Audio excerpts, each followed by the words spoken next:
Welcome back, everybody. Part 2 of our March Mayhem, we'll call it. I'm not 100% sure if I can call it March Madness. I guess we will find out, but it is our 64-team tournament we are running here in College Football 25. All the rankings and seeds were based off of the final AP poll of the year that got us our first about 32 teams, and the Sagarin rankings after that, making sure we included every single conference champion. We did the Midwest region yesterday. Today we are going to be going through the East region, simming through all the games, seeing who is going to make the Final Four, seeing who our true national champion is going to be. And no spoilers for the Midwest region, but we did find out our Final Four team from that one, and it was a wild ride. It was super fun. I'm hoping for similar out of the East. Obviously, you can tell who our number 1 seed is going to be. Let's head over to the bracket and see who they will be competing against to determine who is headed to San Antonio, who is headed to the Final Four. Well, obviously, no surprise, our 1 seed in the East is going to be the Notre Dame Fighting Irish. They will be taking on the 16 seed, the Conference USA champions. Yes, I had to move my face over here, by the way.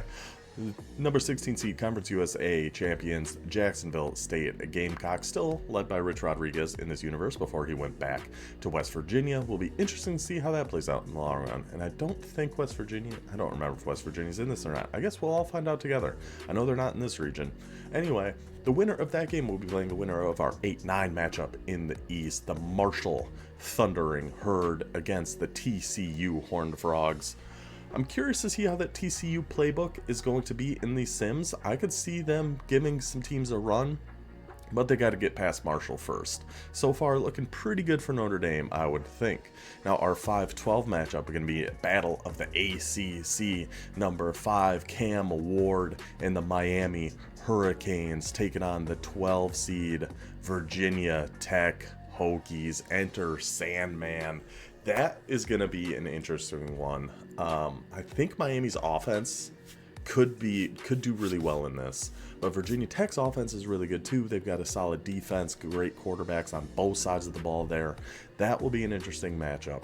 From there, we have got a 4 seed versus a 13, the 4 seed Iowa State Cyclones. Matt Campbell getting that program back on track against the 13 seed North Carolina State. And their new basketball coach, Will Wade, we'll see. Maybe that brings some momentum to the football team. We will see. So that's the top half of the East.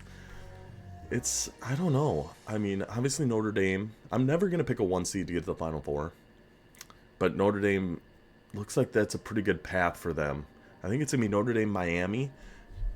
I don't know. I'll get my final picks in at the end, but on that top half, Miami's kind of calling out to me a little bit. Anyway, bottom half of the East. Start with the number 6 seed from Las Vegas, the Rebels of UNLV, the Go-Go offense, which I don't think they'll be running next year considering the coach is gone, their offensive coordinator is gone, and Dan Mullen is in as their head coach. And we know the Go-Go works okay in these sims. We did our dynasty with Minnesota and won the national title in 5 years running the Go-Go offense. So we'll see how it can do in this tournament against 11 seed, potential sleeper team, the Nebraska Cornhuskers. We know they have a ton of speed. Dylan Raiola is very good.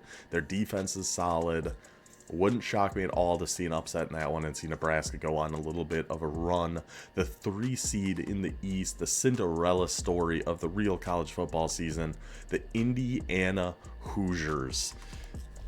Very interested to see how, because I don't think their rating has really changed all that much in College Football 25 compared to how well they actually did in the season. But they do got a good quarterback. They have a solid offense. They got some really good players on defense. We'll see how it carries over into the Sims, but I don't know, man. I really don't. The 14 seed here is going to be Boston College, who will not have Castellanos because I know they moved him out of the starting position in the game. I honestly don't know a ton about Boston College. I know the Packers defensive coordinator was there before this past season, so that's about it, though. Moving on, the number 7 seed, our first service academy, our first of 2, not in this region, but in the bracket as a whole, the Navy Midshipmen.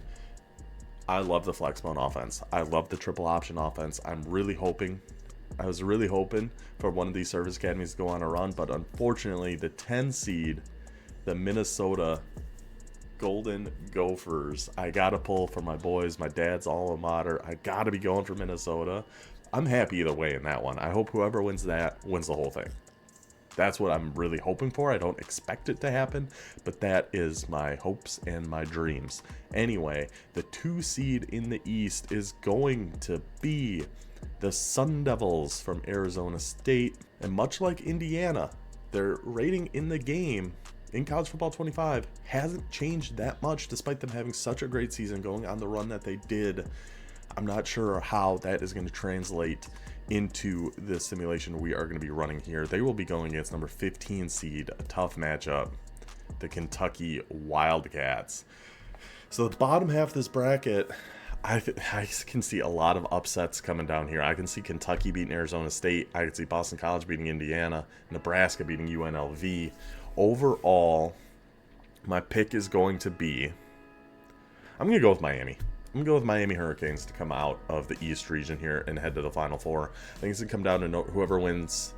If it's Notre Dame, Miami, it's going to be one of those two, I would think. I'm going with Miami. Get your picks in. Who is headed to the Final Four to join our winner from the Midwest in yesterday's episode? That is our East bracket. Let's just hop right into it.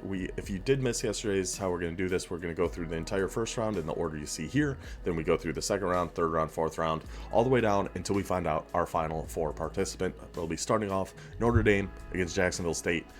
East Regional, we are going to play these at Fenway. I think that makes sense. Let's get to it. So I will say, though, Notre Dame is only an 88 overall, going in 79 overall Jacksonville State. We've seen, again, no spoilers for the first part, but we have seen upsets in this range before, so it's not impossible. We'll see. I got to think one of the 1 seeds is going to lose. I don't think it's going to be Notre Dame. I think just matchup-wise, big physical Notre Dame, going to run it down their throats. Tough defense. I'm hoping for the upset, but I'm not expecting it. I'll put it that way. Okay, Fenway Bowl, Jacksonville State, Notre Dame, round 1 matchup, 1 versus 16. Let's get to it. So we just super sim these at normal speed. If it is a 1 possession game within the 2-minute warning and the team trailing has the ball, we will go to slow mode, but I'm going to be pretty strict on slow mode just because these take long enough as is, without ever going to slow mode. That first episode ended up being like 2 hours or something. But yeah, Jeremiah Love, he is going to be a big problem, I would have to imagine, for Jacksonville State in this one. Starts them off with a 25-yard rush, then Leonard with a rush, Love with a rush. 3rd and inches, Notre Dame goes to pass the ball and is knocked away. Jacksonville State's defense gets us started with a stop. Did not see that coming. I can't believe Notre Dame went to pass and then traced. Hold up. Why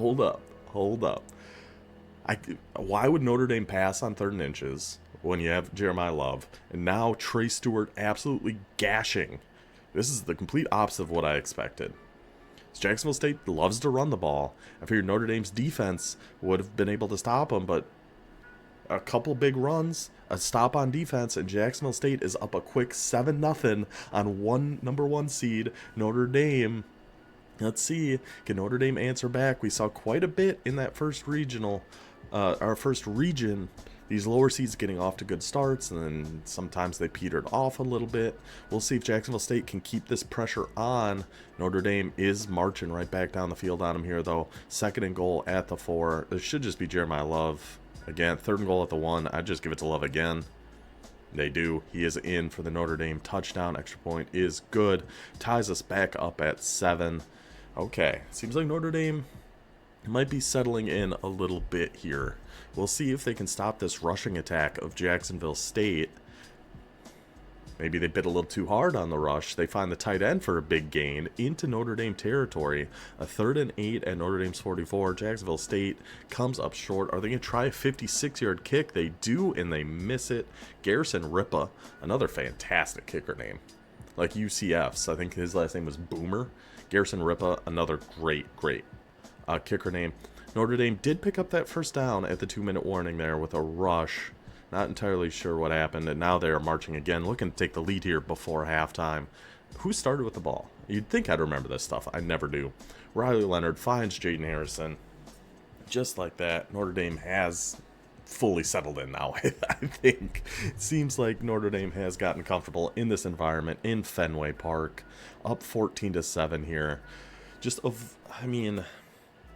Jacksonville State could get points here. 20 seconds. They still got a timeout at Notre Dame's 45. That's a disaster. Having a 2-yard rush by your quarterback there is really bad. Have to burn their last time out, and they run out of time before half. That is a shame. And then a penalty on the kick return. Jacksonville State does get the ball, and then they turn it over. Leonard Moore gets the pick. Notre Dame takes over, first and goal at the 10. Oh, Jacksonville State, boys. Hold them to a field goal, but it's still going to make it a 2-score game. That penalty on the kick return is brutal. Set them back at the 6, then they panicked a little bit, threw the pick. Makes it a 2-score lead for the Fighting Irish. Gotta feel like Jacksonville State's got to get something on this drive. They got to start building a little bit. There you go. Finds Petway for a gain of 19. Gets him to midfield. Keep pushing it, Jacksonville. Keep pushing it, boys. There you go. Tyler Huff. Slinging the rock here a little bit. Got to keep Notre Dame honest. They can't let them just sell out on the run. Take your free 5. Absolutely. Keep them honest. Keep them honest. Keep them on their heels a little bit. Down to the 10-yard line. Jacksonville State down to first and goal at the 1. Punch it in. You got it. Why is your tight end running the ball? He must be in as a fullback. Trey Stewart in for the Jacksonville State touchdown. It is now a 3-point game. 37 seconds left in the third. Jacksonville State's defense. You got one more stop in you, boys. J-Rock Swain with the 5-yard sack. Riley Leonard gets it almost all back immediately, and then they do pick up the first down on the next play. But then they go backwards again. 2nd and 13, 3rd and 11. Come on, Jacksonville. Jacksonville State defense stands up, gets a big stop on Notre Dame, down by 3, 4 minutes to go in this one.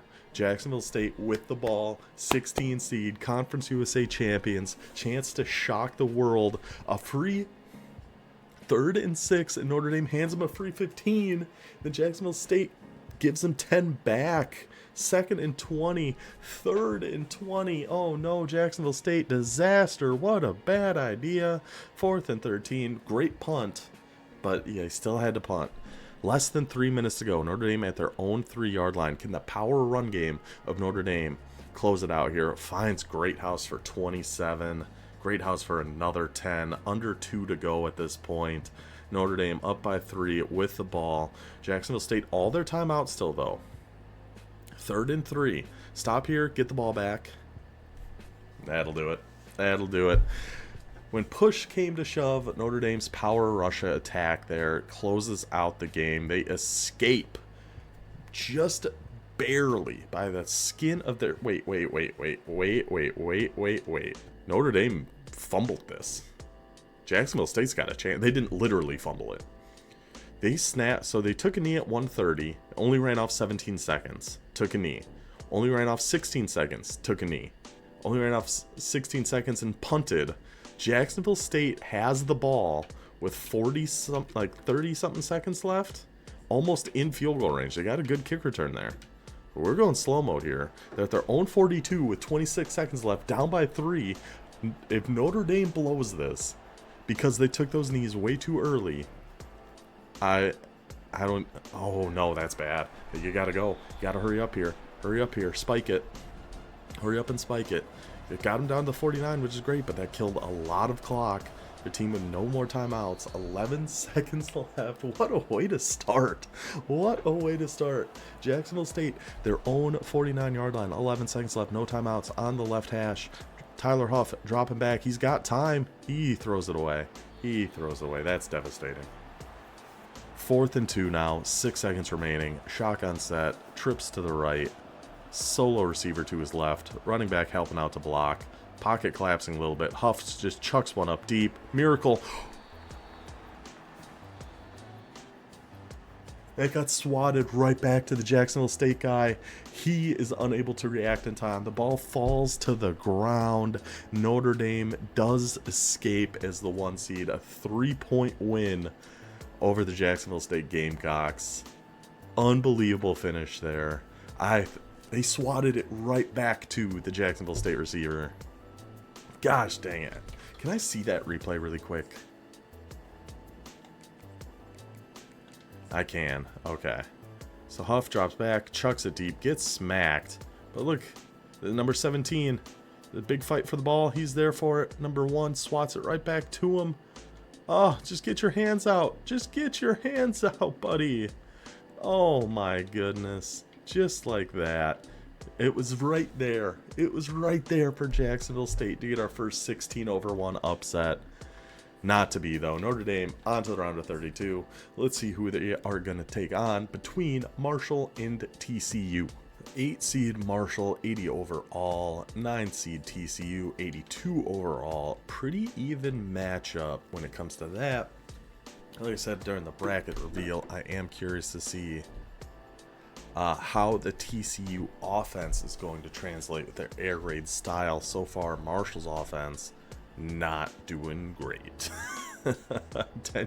And a terrible punt and a return. Oh man, so TCU's got this at the 25. And they step back 5. Pass thrown away by Hoover. Yeah, really nightmare start there for Marshall. They got a penalty on their kickoff, so they started at their own 15.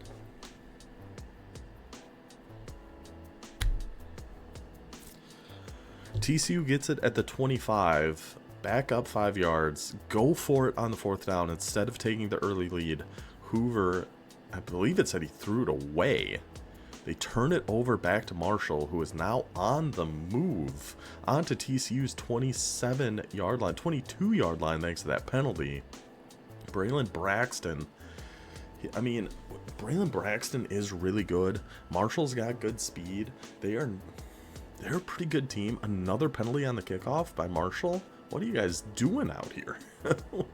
What? The special teams coach of Marshall might be in some hot water after this one. And just 3 straight rushes for Cam Cook and a 3 and out for TCU. Man, their offense has been kind of gross here at the beginning. Not been able to do anything against the Marshall defense, but the TCU defense has got their back, gets the interception.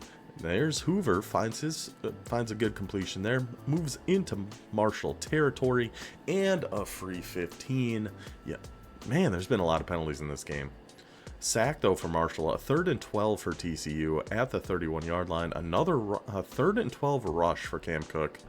Gets stuffed. TCU settles for a field goal. TCU's offensive game plan in this one makes no sense to me. I am not sure what they're doing. Another penalty. Jalen Slappy. Got a little too slappy. Got a 5-yard penalty. Yeah, I'm not sure. TCU's offense, both these offenses, a lot of rushes in weird spots.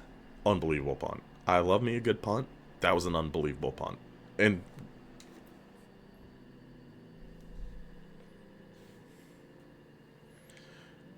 a 60-something yard punt pins them at the 1. Then Josh Hoover passed to J.P. Richardson for a 99-yard touchdown.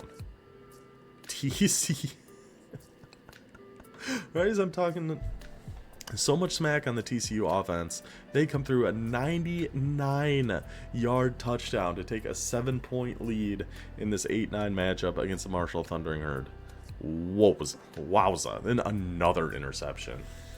You live and die by Braxton, and Marshall is dying on that sword here so far. 2nd and goal for TCU to push this lead. Hoover finds J.P. Richardson again. J.P. Richardson with a 99-yard touchdown and a 4-yard touchdown, all in the first half of this one. I guess if you're Marshall, just, pass knocked away. Just try to get to halftime here. I mean, Braxton, I don't know if you can trust him to be slinging the rock around here. A couple interceptions he's thrown, taking a few sacks. I didn't expect the TCU defense to be the big difference maker, but they certainly have been. 2 interceptions, multiple sacks, and they did have, I mean, you know, the offense did have a 99-yard touchdown, so, but then we've been seeing a ton of this. From what we've seen so far, whoever ends up winning this game, I don't love their chances against Notre Dame. Neither of these teams has looked great here. But this is a negative 4-yard rush on 2nd and 1. But then Braxton gets 29. But you never know, you know. Maybe both teams just having a bit of an off day. Come next week when they play Notre Dame, things might change. You never know. Marshall, though, punches in a touchdown. Now we got a game. Thank you, Marshall. You hate to see blowouts in this. And really, we haven't had a ton. So I'm trying to remember back to the Midwest region. There were a couple, but not a lot. which is great. This is what we love to see. Now let's see TCU's offense. Can they put some pressure on Marshall here? 3rd and 8. Are they just... Okay, they did pass it. J.P. Richardson. What a day he's been having here. He is carrying this TCU offense single-handedly. And a sack by Mike Green, and a penalty on TCU, a 3rd and 21. You got to look for J.P. Richardson here. Looks for Savion Williams, comes up short, and they try the 57-yard field goal. I am so perplexed by TCU right now. They had that early 4th down for like a chip shot field goal. It was like a 4th and 4 or 4th and 5. They decided to go for it. Then there, they decide to kick. I don't get it. Marshall, I love going for it there, but you got to run the ball. 4th and inches? 4th and inches? You got to trust your running game to get that. They turn it back over to TCU, but then they force the 3 and out. Marshall's offense getting the ball back here again. Marshall has been begging on their hands and knees for TCU to put them away, and TCU is absolutely refusing to do so. And Marshall says, fine.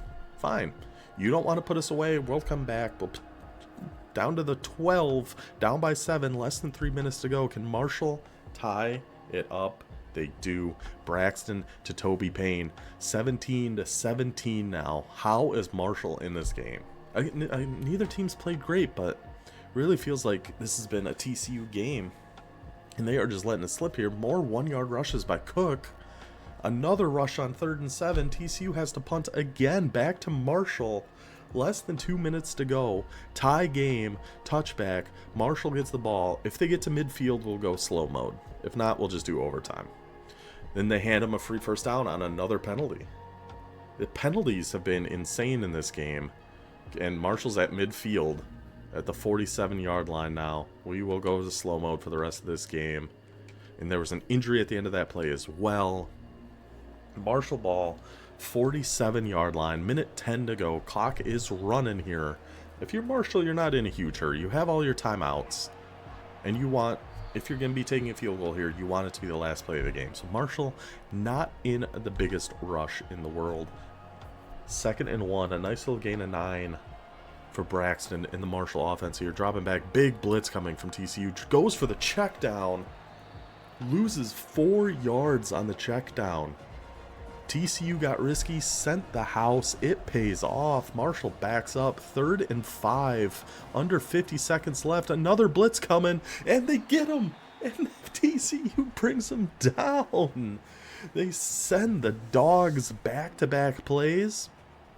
Pays off back-to-back times. I love that from TCU. Get risky there. If Marshall's going to score, you want him to score quick.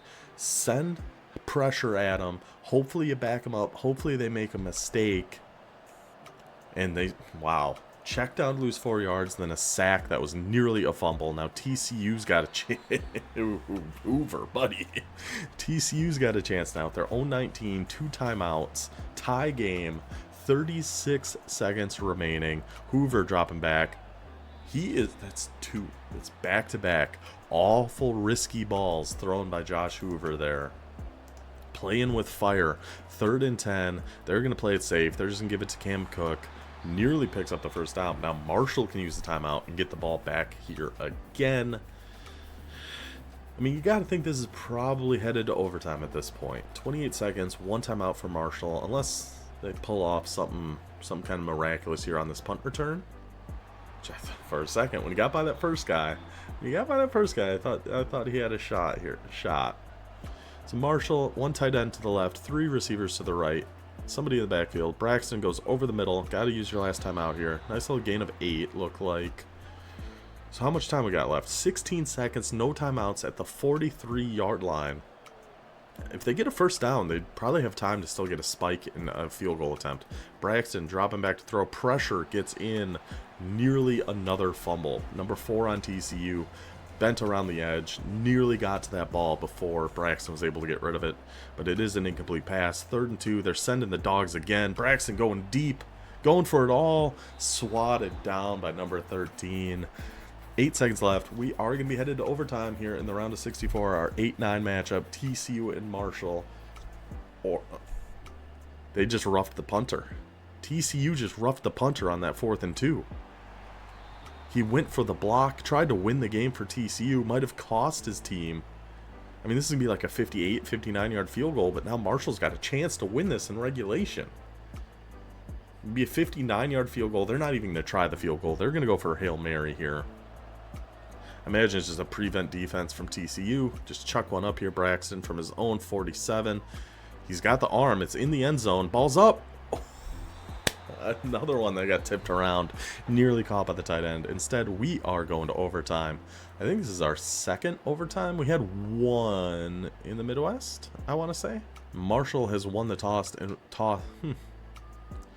Marshall won the toss. They will be playing defense first here in the shadows of Fenway Park. TCU with the ball at the 25-yard line. First down in overtime. What a throw by Hoover. Fit that right in the window, right over the flat. Oh, now some bunch quads.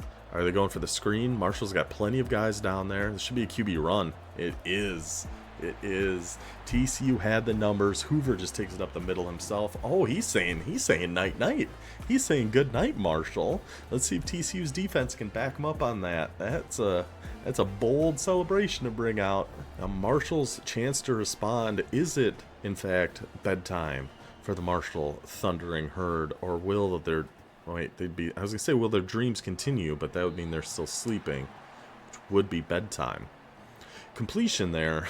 Gain of 6, 2nd and 4.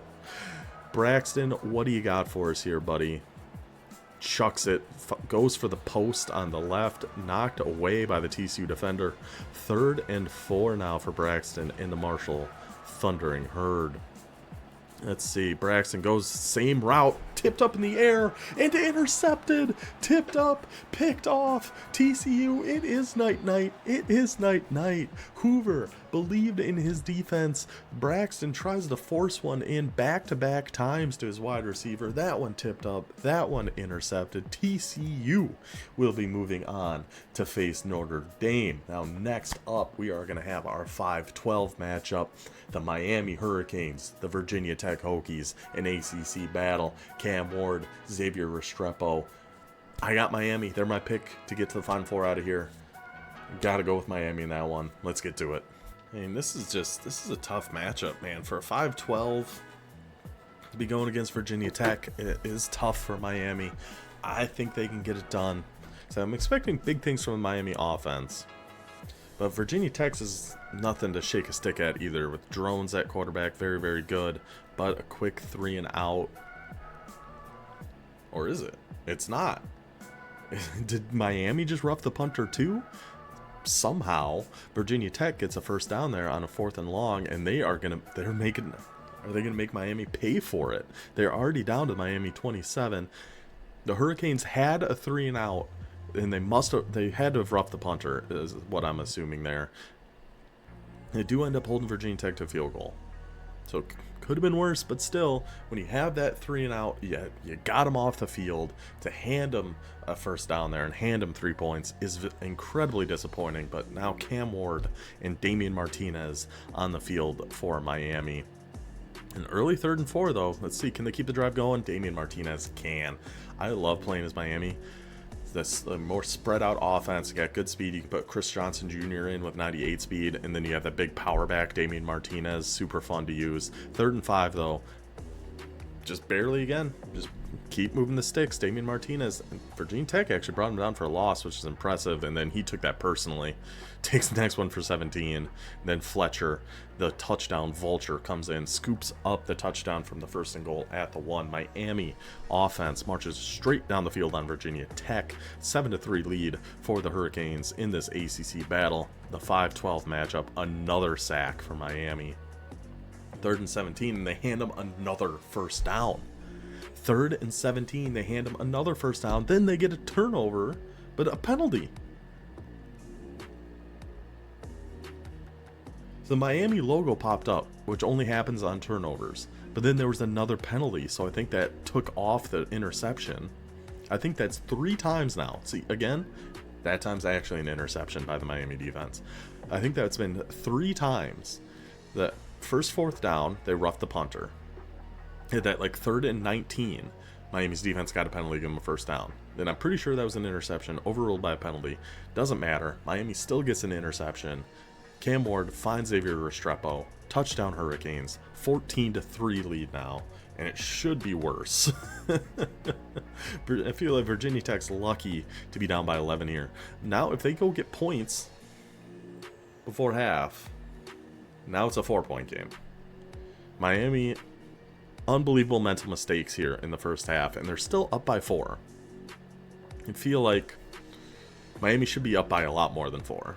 So Virginia Tech hanging around, which is all you got to do. Have yourself a chance at the end.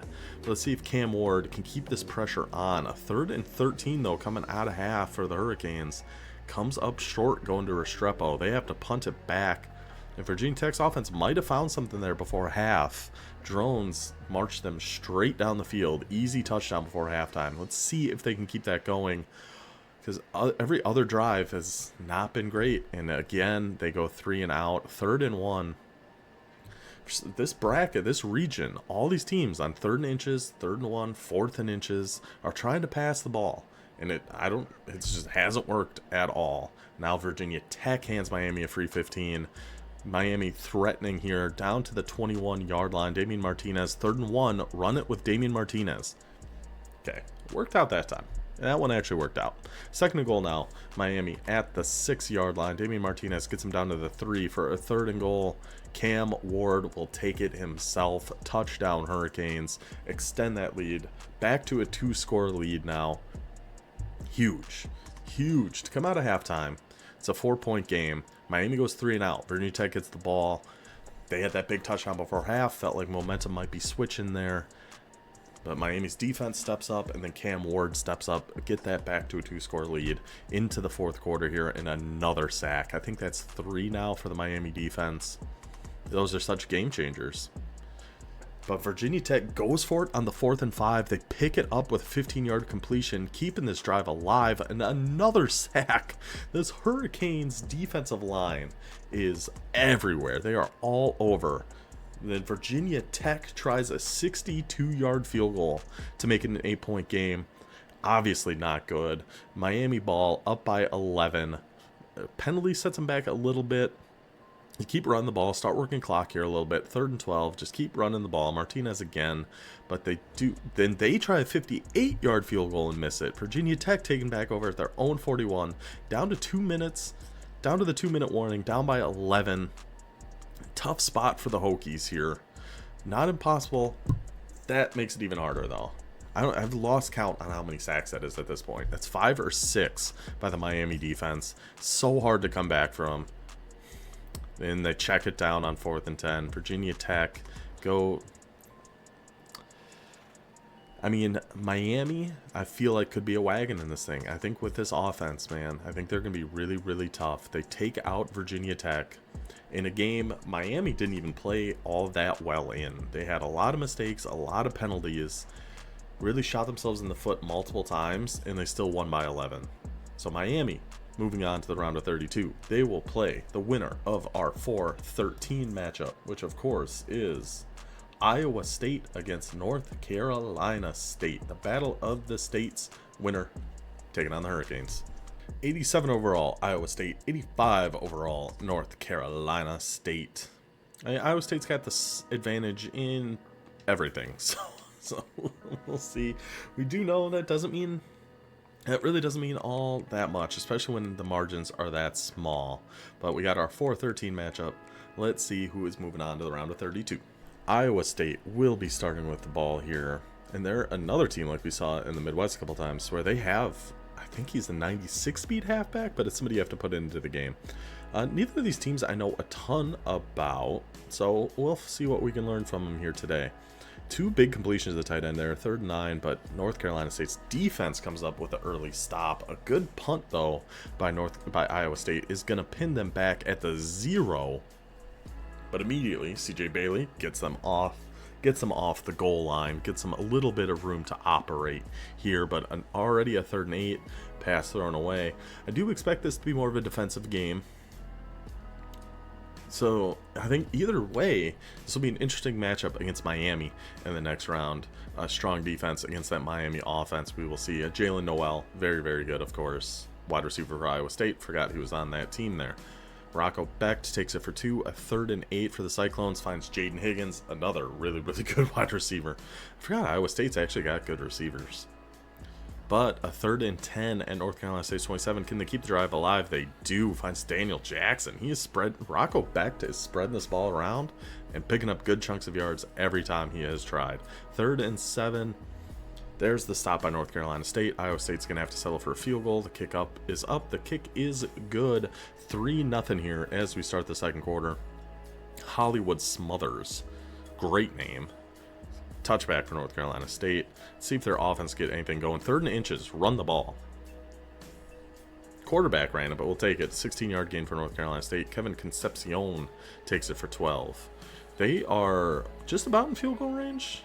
They might be. 54 would be a long kick. 3rd and 9, though. Pass throw back to... That's CJ Bailey. They missed the field goal. CJ Bailey, the quarterback for North Carolina State, throwing the ball away a lot. Something to keep our eyes on as this game progresses. I mean, they had a good drive going there. Then he threw the ball away, 2 or 3 times in a row. Iowa State quarterback seems... He likes to throw the ball away too, but he also likes to run in touchdowns. A 16-yard touchdown rush for Rocco Becht puts Iowa State up by 10.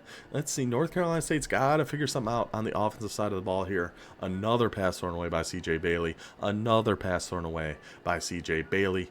I was ready to say it again. I was waiting for 3 in a row. Instead, on 3rd and 10, they go with a run. Get stuffed, only a gain of 3. Iowa State getting the ball back here yet again, already up by 10. That's CJ Bailey. It's making it tough on North Carolina State. Throw the ball away so much. It puts your offense in a bit of a hole as Rocco Becht keeps finding Jalen Noel. Takes it to halftime, though. 10-0. Terrible half for North Carolina State. Only down by 10, though. If they can just get something going here on offense... I mean, if it takes your quarterback rushing, it takes your quarterback rushing. Then you get sacked for a loss of 8 on the next play. Then they lose 3 on the next play, a 3rd and 21. I was going to be shocked if they picked that up with the way North Carolina State's been throwing the ball. If the Wolfpack were able to pick up a 3rd and 20, I was going to hand up. I was going to be impressed. But I'm not. So we don't have to worry about it. Now, back-to-back passes thrown away by Iowa State. The Cyclones, Rocco Becht. Throws it away, runs for 3 yards. Another great punt, though. This Iowa State punter. I notice you, buddy. I see what you're up to. So they went from their own 2. It showed a 5-yard penalty, and then now they're on Iowa State's 30. So, not entirely sure what okay. Then we saw a penalty to make it a 1st and 20 at the 30-yard line. Then they're at the 2. But then they get pushed back by Iowa State's defense. They have to kick the field goal. That could be big. That could be very, very big. They do make it a 7-point game again. It is Iowa State's ball, though. Up by 7, 4 minutes to go. Carson Hansen finally rips off a big run for the Cyclones. Finds his tight end again. Carson Hansen again. These white boys at Iowa State are here to make their names known. Then, when push comes to shove, go to Jaden Higgins for the touchdown. 13-point lead now for the Cyclones. You got to think the way North Carolina State's been operating here, it's going to be awful tough for them to come back from this one. We missed every big play that they've had, except that one. Kevin Concepcion, touchdown, Wolfpack, 6-point game with all their timeouts. Onside kick recovered by Iowa State. But with all their timeouts, if they can just stuff these runs, they'll be getting the ball back with a chance. And they did block an extra point. That's why this is a 6-point game. Let's go to slow mode now. Down by 6, no more timeouts. 30-ish seconds left. They picked up 15 on their first play, so they'll be at their own 35. 30 seconds to go. A touchdown and an extra point wins the game for North Carolina State when they have been playing horribly this whole game. This has been an ugly, ugly game, but North Carolina State's got a chance. Time is ticking, though. He was not able to pick up that first down. They have to go spike it. Killed a lot of extra clock there by not getting that first down. It's now 13 seconds. North Carolina State ball out of timeouts at their own 45. He had him. He had him. He had that guy. He had that streak for the touchdown. He overthrew it. Ball goes out of bounds. 9 seconds left. 4th and 1 for the Wolfpack. Last shot. Blitz coming up the middle. Bailey's got time. Pass swatted away.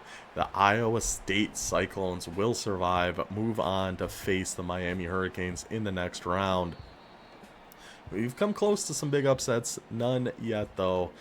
Iowa State moves on to face Miami. Now we will go to the bottom half of the bracket, where I think there's going to be some upsets coming. I feel some upsets coming. Our first matchup coming up here is going to be the UNLV Rebels against the Nebraska Cornhuskers, our 6-11 matchup.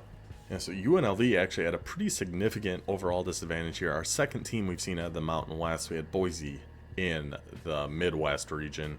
Yeah, 82 overall versus 87 overall in Nebraska. We'll see. This could be our first real upset of this region. We did have 9 TCU beat 8 Marshall, but that's not really an upset. But I said at the beginning when we were looking at the bracket, the bottom half is where I could see some upsets coming. We'll see. I'm pulling for UNLV. I love using UNLV. Their go-go offense is super fun. Their whole offensive playbook is really, really good. Just their players aren't great, so we'll see. We'll see how they do here. And it will be UNLV starting with the ball here. Go-go offense on the field to get us started. Tyler Fernandez, quick pass thrown away, but Jaden Thomas, early 28-yard rush. We'll see. Maybe the playbook can make up for the talent deficit. This is one of those that by seeding, this would be an upset if Nebraska wins this one. By this game, it wouldn't be. So we'll see. Dylan Raiola might be a problem. He's not the best. Oh, Woodard, buddy, can't be doing those. Can't be giving him free yards, and Raiola makes him pay at the tight end. Now to 1st and goal at the 9. Quick touchdown for Nebraska. 2.5 minutes into the game, UNLV started with the ball and find themselves down by 7. They did have that good rush, but I think UNLV's big problem is going to be their quarterback. Tyler Fernandez is not good. And dropping passes. That's not going to help anything either. Great punt, though. Love to see a good punt like that. So Nebraska gets the ball back, though. Gets another 3 and out. I guess not. I guess that's the first 3 and out. But they get another stop against UNLV, and UNLV hands them another 15 yards. It's 2 15-yard penalties on UNLV's defense. Can't be having those. But we got Nebraska on a 3rd and 15. Get the stop. Nebraska's going to punt it back to UNLV. Let's see if Tyler Fernandez can just get something going here. Because he can't just run the ball. You got to keep him honest. Find Ricky White. Find DeJesus. Get it to your playmakers. Find something. It's really this go-go offense is going to work a lot better with like a more mobile quarterback. And Fernandez is not. He's just isn't. And they get stopped again. Oh, UNLV. All right, back on the defense though. We just can't let Nebraska get up too far ahead here. Keep it at 7. 3rd and 5. The UNLV defense, when they're not just handing Nebraska 15-yard penalties, they've been playing pretty well here. 3 minutes to go in the first half. UNLV getting the ball back. There's a nice rush. Jaden Thomas. Get a little breathing room. 1st and 10 at their own 20 now. Now we got to build on this. Not by 2-yard rushes. 4-yard, more checkdowns. More and more checkdowns. 3rd and 4. Rebels. Something. Nope. Fernandez tries to be the hero. Tries to take it himself. Comes up a yard shy. Giving it back to Nebraska. Minute 43 left in the half. But the UNLV defense, they have come into play. They're making Raiola throw the ball away. They're making him work, making him earn it. 3 straight passes thrown away by Dylan Raiola, and UNLV is getting the ball back here again. Minute 6 remaining in the first half. There's a penalty on Nebraska. Somehow only a 3-yard penalty. Must have been like a pass interference or something. Not entirely sure. But see, Tyler Fernandez. He is a problem. He is just a problem. This UNLV offense is just really struggling with Fernandez at the helm, but I was going to say so as Nebraska's, but now they get that field goal before half, extend the lead to 2 scores, and they get the ball back to start the 3rd quarter. pretty crushing stuff there. I'm not convinced UNLV can get to 10 points. 10 might be enough to win, but the defense again forces a 3 and out. UNLV's defense is playing. There we go. That's exactly what UNLV needed. 100% their chance to win. Get a 3 and out, get a big punt return. Punt return it into field goal range, and they pick up the first down. Another 2-yard rush. We just need one breakthrough play here. Pass knocked away. It's hard to believe it's going to come from Tyler, but you never know. Get it to your playmakers. Get it to DeJesus. Get it to Ricky White. That's what UNLV's got to do here in the second half. 3rd and goal at the 1. Just run it. Get it to DeJesus. Get it to DeJesus. Punches in the touchdown. 10-7 now. Rebels find themselves only down by 3 with the defense playing well. We got to avoid those 15-yard penalties. More than anything. That's been Nebraska's best offense. 3rd and inches for the Cornhuskers. Pass thrown away again by Dylan Raiola. UNLV getting the ball back one more time. Down by 3 now. Loss of 2 on their first play. Gets 3 back. A 3rd and 10. Come on, Fernandez. Get something. Get it to Ricky White. Get it to DeJesus. Jaden Thomas rips off another big run. UNLV in field goal range. 2nd and 8 at Nebraska's 11. And Fernandez throws a pick. Fernandez, buddy, you were in field goal range. You had this game tied. You were right there. But the defense, yet again, UNLV's defense is playing phenomenally. Get a return. Okay, they're in field goal range. They're at the 33-yard line. Just Fernandez, I'm begging you. Fernandez. Field goal's up, field goal's good. It is a tie game. No thanks to Fernandez. The UNLV defense. Can they hold one more time? Tie game. 2 minutes, 17 seconds remaining. Big 3rd down coming up for Nebraska. And they get stuffed again. I did not expect UNLV's defense to play this well. Now, can Fernandez somehow lead the boys down to win this game? Sure can. Oh, no, that was the first down? What? What just happened? What the? It was 3rd and inches. It was a 0-yard run. First down UNLV. And like a 30-yard rush and then a touchdown. And that's game over. I didn't even get to slow mode. I was so shocked by what happened. Somehow, some way, UNLV is moving on. What just happened? Technically, I guess not an upset because they're 6, Nebraska's an 11. But they were at a big overall disadvantage, and I still am not sure what happened at the end of that game. A 0-yard rush somehow resulted in a first down. 2 plays later, UNLV's in for the touchdown. The defense absolutely carries the day for UNLV. Okay, UNLV moving on to the round of 32. They will play the winner of Indiana and Boston College. A very even matchup between these two. 85 overall Indiana, 84 overall Boston College. Indiana the big advantage on offense, Boston College the big advantage on defense. So it's offensive versus defensive battle. We will see who comes out on top here. I still am just in shock at how UNLV actually pulled off that win. I mean, I'm not upset about it. I like UNLV. I like using UNLV. I loved watching them in real life last year, but I just can't believe that actually happened. All right, Indiana, Boston College. Can the Cinderella story of the Indiana Hoosiers continue, or has the clock struck midnight and they turn back into a pumpkin? We'll find out. Home field advantage certainly for Boston College in this one, playing in Fenway. But Indiana's got the narrative. Indiana's got the story. Let's see what happens here. Boston College starting off with the ball. This is what, our 3-14 game, right? Yes. Grayson James, the quarterback for Boston College. See what he's got here. A quick 3rd and 3. They pick it up on the ground, and an injury to Sean Asbury on the Indiana secondary. Not the best opening drive going here for Indiana so far, but they do have Boston College on another 3rd and 4. Stopped short. 4th and 2. Punts for a touchback. Let's go. There you go, Hoosiers defense. And then we get sacked right away. Yeah, I don't know where the advantage lies when it comes to this kind of stuff. Do you want the better offense? Do you want the better defense? I guess this game will be a good litmus test for that.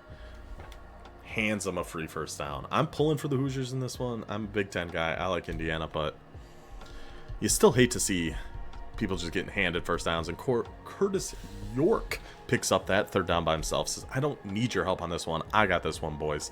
Then a pass dropped by his tight end. A 3rd and 10 at the 35. Picks up 5. 47-yard field goal for Indiana coming up. It is up. It is good.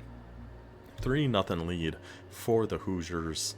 Advantage so far to the offense. We will see. I mean, Boston College didn't have a bad opening drive there either. Just they're settling for these runs. Okay. How's that for settling for a run? 46 yards for the Boston College running back. 3rd and 3 now at the 17. 4th and 1. Do they go for this or tie the game? They go for it and get down to the 1-yard line. 4th and 1. They go for the pass that we've seen over and over again, and Boston College picks it up, gets down to the 1-yard line, punches in the touchdown. 7-3 lead for the Golden Eagles, or are they just the Eagles? I think they're just the Eagles.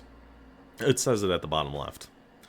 Over the Hoosiers, but Curtis York has got Indiana back into Boston College territory. 1st and 10 at the 43. A big run down to the 20-yard line. Finds Price down to the 11-yard line. In for the touchdown. Indiana.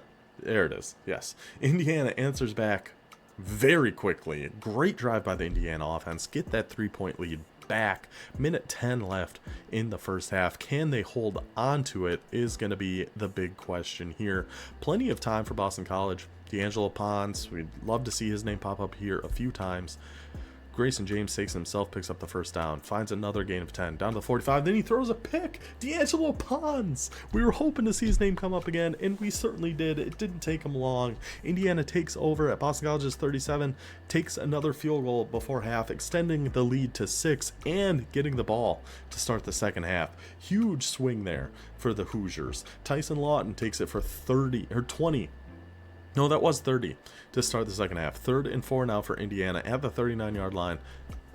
Curtis York picks up the first down, then moves it on back 8 yards. 2nd and 18. Move it back another 2. 3rd and 20. Sure, York just wanted a little more of a challenge as he throws it away. And they are actually going to have to punt. Whoa, that's huge. They were in field goal range and they get sacked and they lose yards on the rush. Could have made it a 9-point game. Stays 6. Boston College takes over and converts on the 3rd and 7 with 2 minutes left in the third quarter. Boston College on the move. Robichaud? Not sure how to say that running back's name. It's a cool name though. And he has been ripping off some big runs. That's his second gain of at least 20. I think his first big run was like 45. There's a gain of 22. They're down to Indiana's 30 already. No, 32 now, and they picked up that third and long, picked it up down to the Indiana's 17. 3rd and 5 of the 13. Stuffed. I imagine you take your 3 here, make it a 3-point game. They don't. They go for it and don't get it. Indiana's defense is the one that steps up huge for them here. Now, can the offense put it away? 3rd and 7, and Curtis Rourke runs for 50 yards. That might be the dagger. That just might be the dagger the Hoosiers were looking for. 50-yard kick, though, coming up after that sack on 3rd and 2. Make it a 2-score game. Kicks up, kicks good. 9-point lead now for the Hoosiers. Less than 2 minutes to go. Got to feel pretty confident at this point, especially considering the Boston College offense. Up by 2 scores, minute and a half to go, but they're moving. Boston College is marching almost at midfield at their own 43 here. Pass dropped, another injury for Indiana, but only a minute 51 seconds left as the quarterback goes for a run. First down, Boston College. Time is really not on their side here. They are just not picking up big chunks of yardage. They're just taking the little bits, and they are running out of time doing it. 15 seconds left, 9-point game. I think we can call it here, I would imagine. Well, I mean, 2 seconds left. 2 seconds left. Boston College gets the touchdown. Time runs out, apparently on the onside kick. The Indiana Hoosiers story does continue. We just have not had any upsets here in this round as of yet. I thought this bottom half, If I were a betting man, I would have taken either Nebraska or Boston College to move on. I'm surprised to see UNLV and Indiana to be the two teams going on to meet in the round of 32. But that's where we're at. So next up is going to be the number 7 seed, Navy Midshipmen. It's number 10 seed, the mighty Minnesota Golden Gophers. Their 7-10 matchup sees 84 overall Navy, 84 overall Minnesota. The flex bone, when it comes to Sims, can get pretty ugly. We saw the first dynasty we did was with Northern Illinois using the flex bone offense, and it was very hit or miss. So we will see how it works for the Navy Midshipmen against MINNESOTA.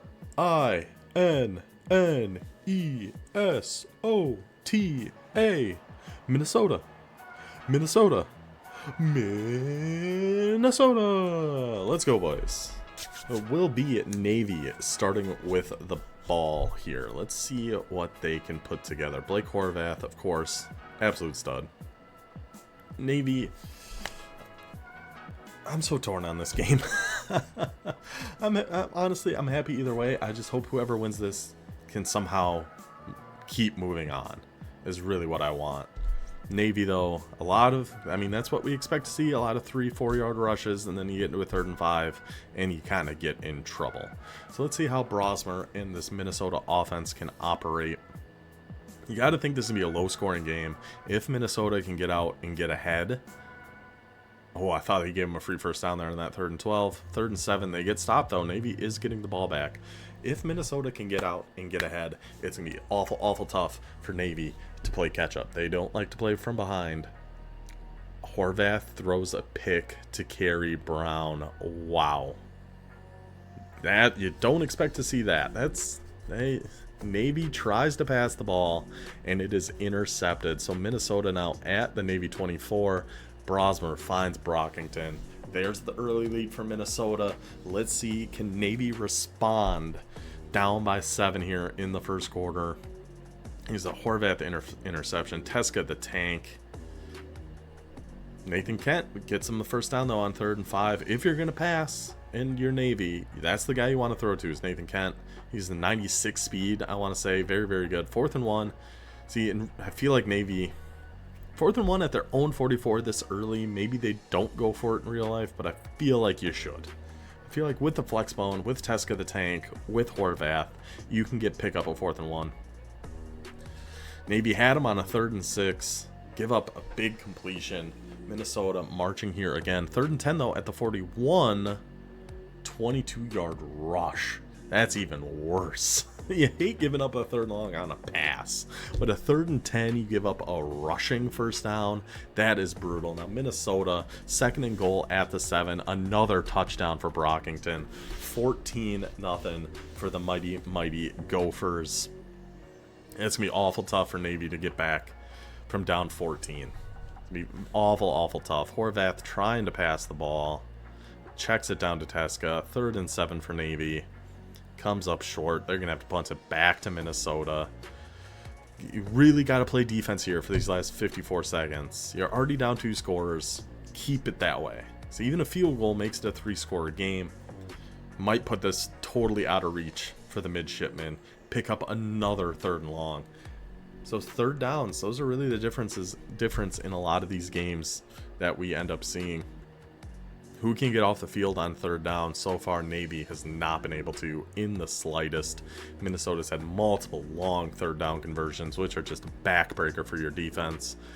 3rd and 1, that one you kind of expect. That one's fair. Those you kind of expect to give up.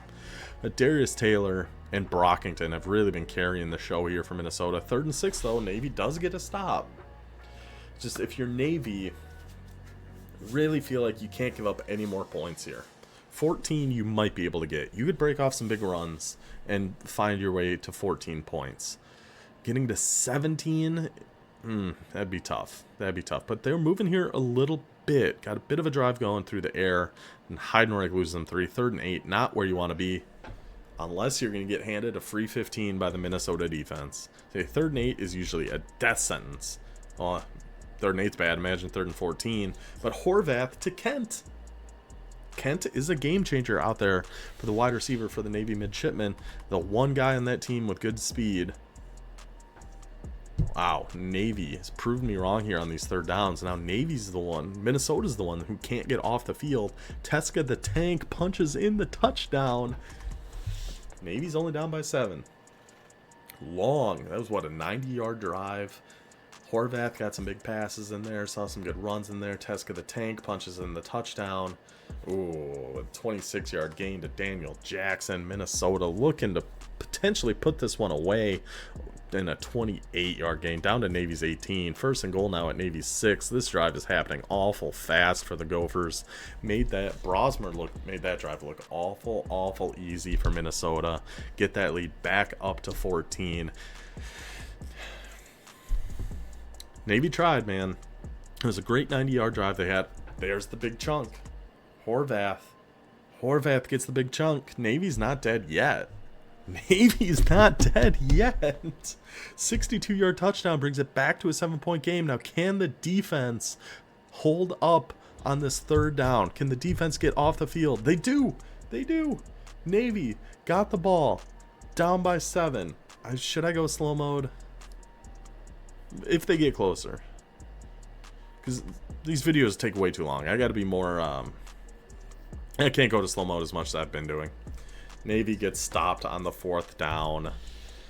Not able to recreate the magic they had in the drive before. Minnesota now running out clock. 4th and 1. Just take your field goal here and pretty much end the game. Yep, 2-score game. 42 seconds left. Navy out of timeouts.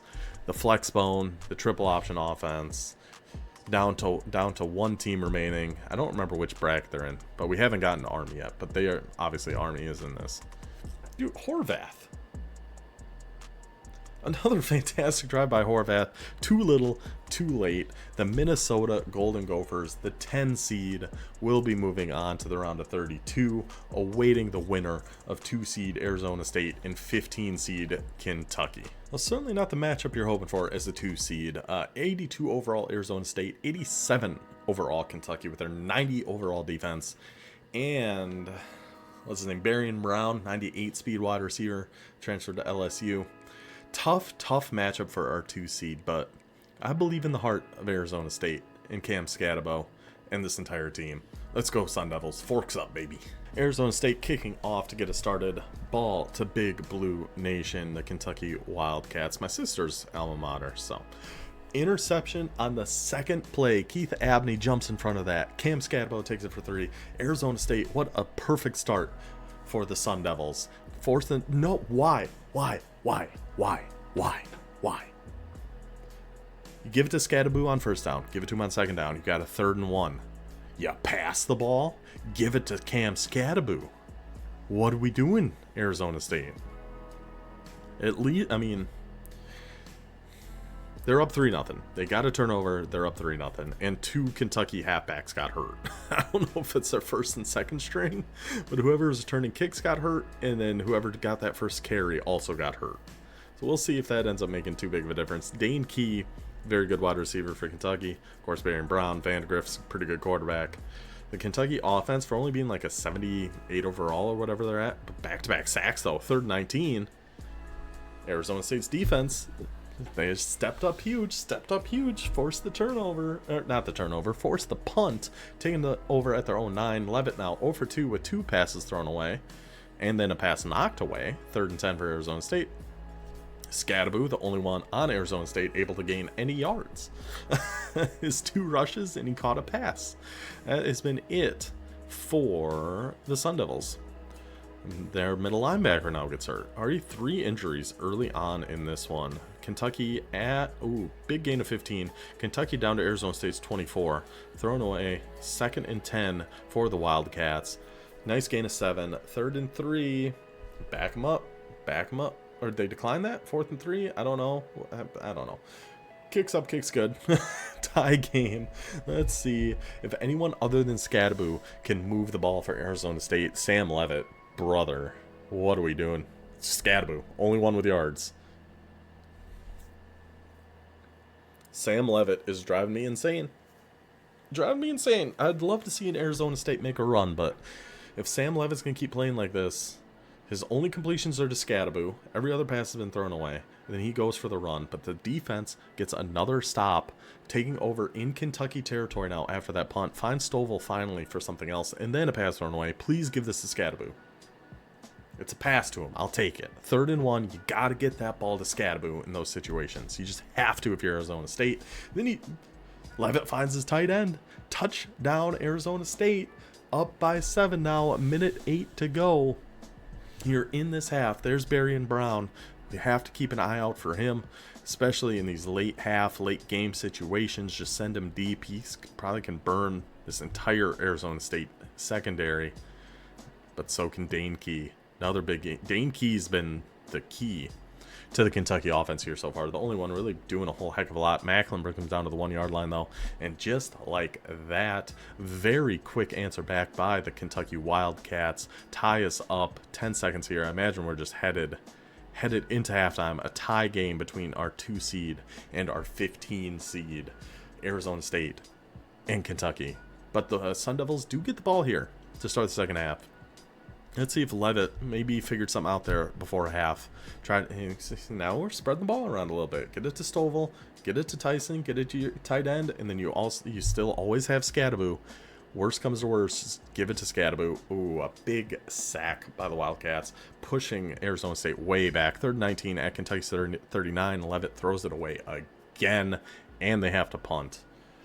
Those are the real devastating ones. When you're in field goal range, you're there, you're prime position to take the lead, you get sacked, you have to back up, then you have to punt. Those are morale killers for the offense. We'll see if they can bounce back. Hopefully this defense can hold the door here against the Wildcat offense. 3rd and 4, pass knocked away. Alford knocks the pass away. What is with these teams trying these field goals?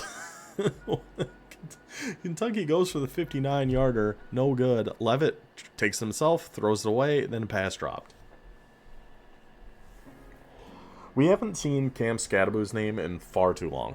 Far too long. It's been way too much Sam Levitt trying to do stuff. Give it to Scadaboo, boys. 3rd and 8, though. The defense again gets another stop, keeping this game tied. Still no points here in the second half. Neither offense really been able to put much together as Levitt throws another pass away. There's Scadaboo, but going backwards for 2. 3rd and 12.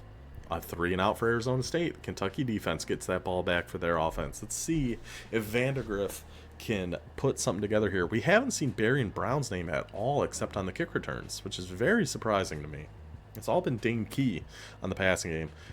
Arizona State's defense gets another 3 and out, gets another stop, holds on 4th and 1. Stovall, fair catch. Arizona State getting the ball back at their own 19. There's Scadaboo for a gain of 5. Another little check down to the tight end. 3rd and 2 for Arizona State. There you go. 3rd and short, give it to Scadaboo. That's all we got to do. 3rd and 7 now. Pass thrown away by Sam Levitt. Kentucky getting the ball back. 1:30. Should we go slow mode at this point? Yeah, we probably should. We can go slow mode for this one. It's the 2 versus 15. It's a tie game. Kentucky's at the 43-yard line.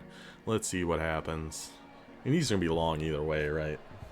Is there a difference between a video being 2 hours and 2.5 hours? I don't know.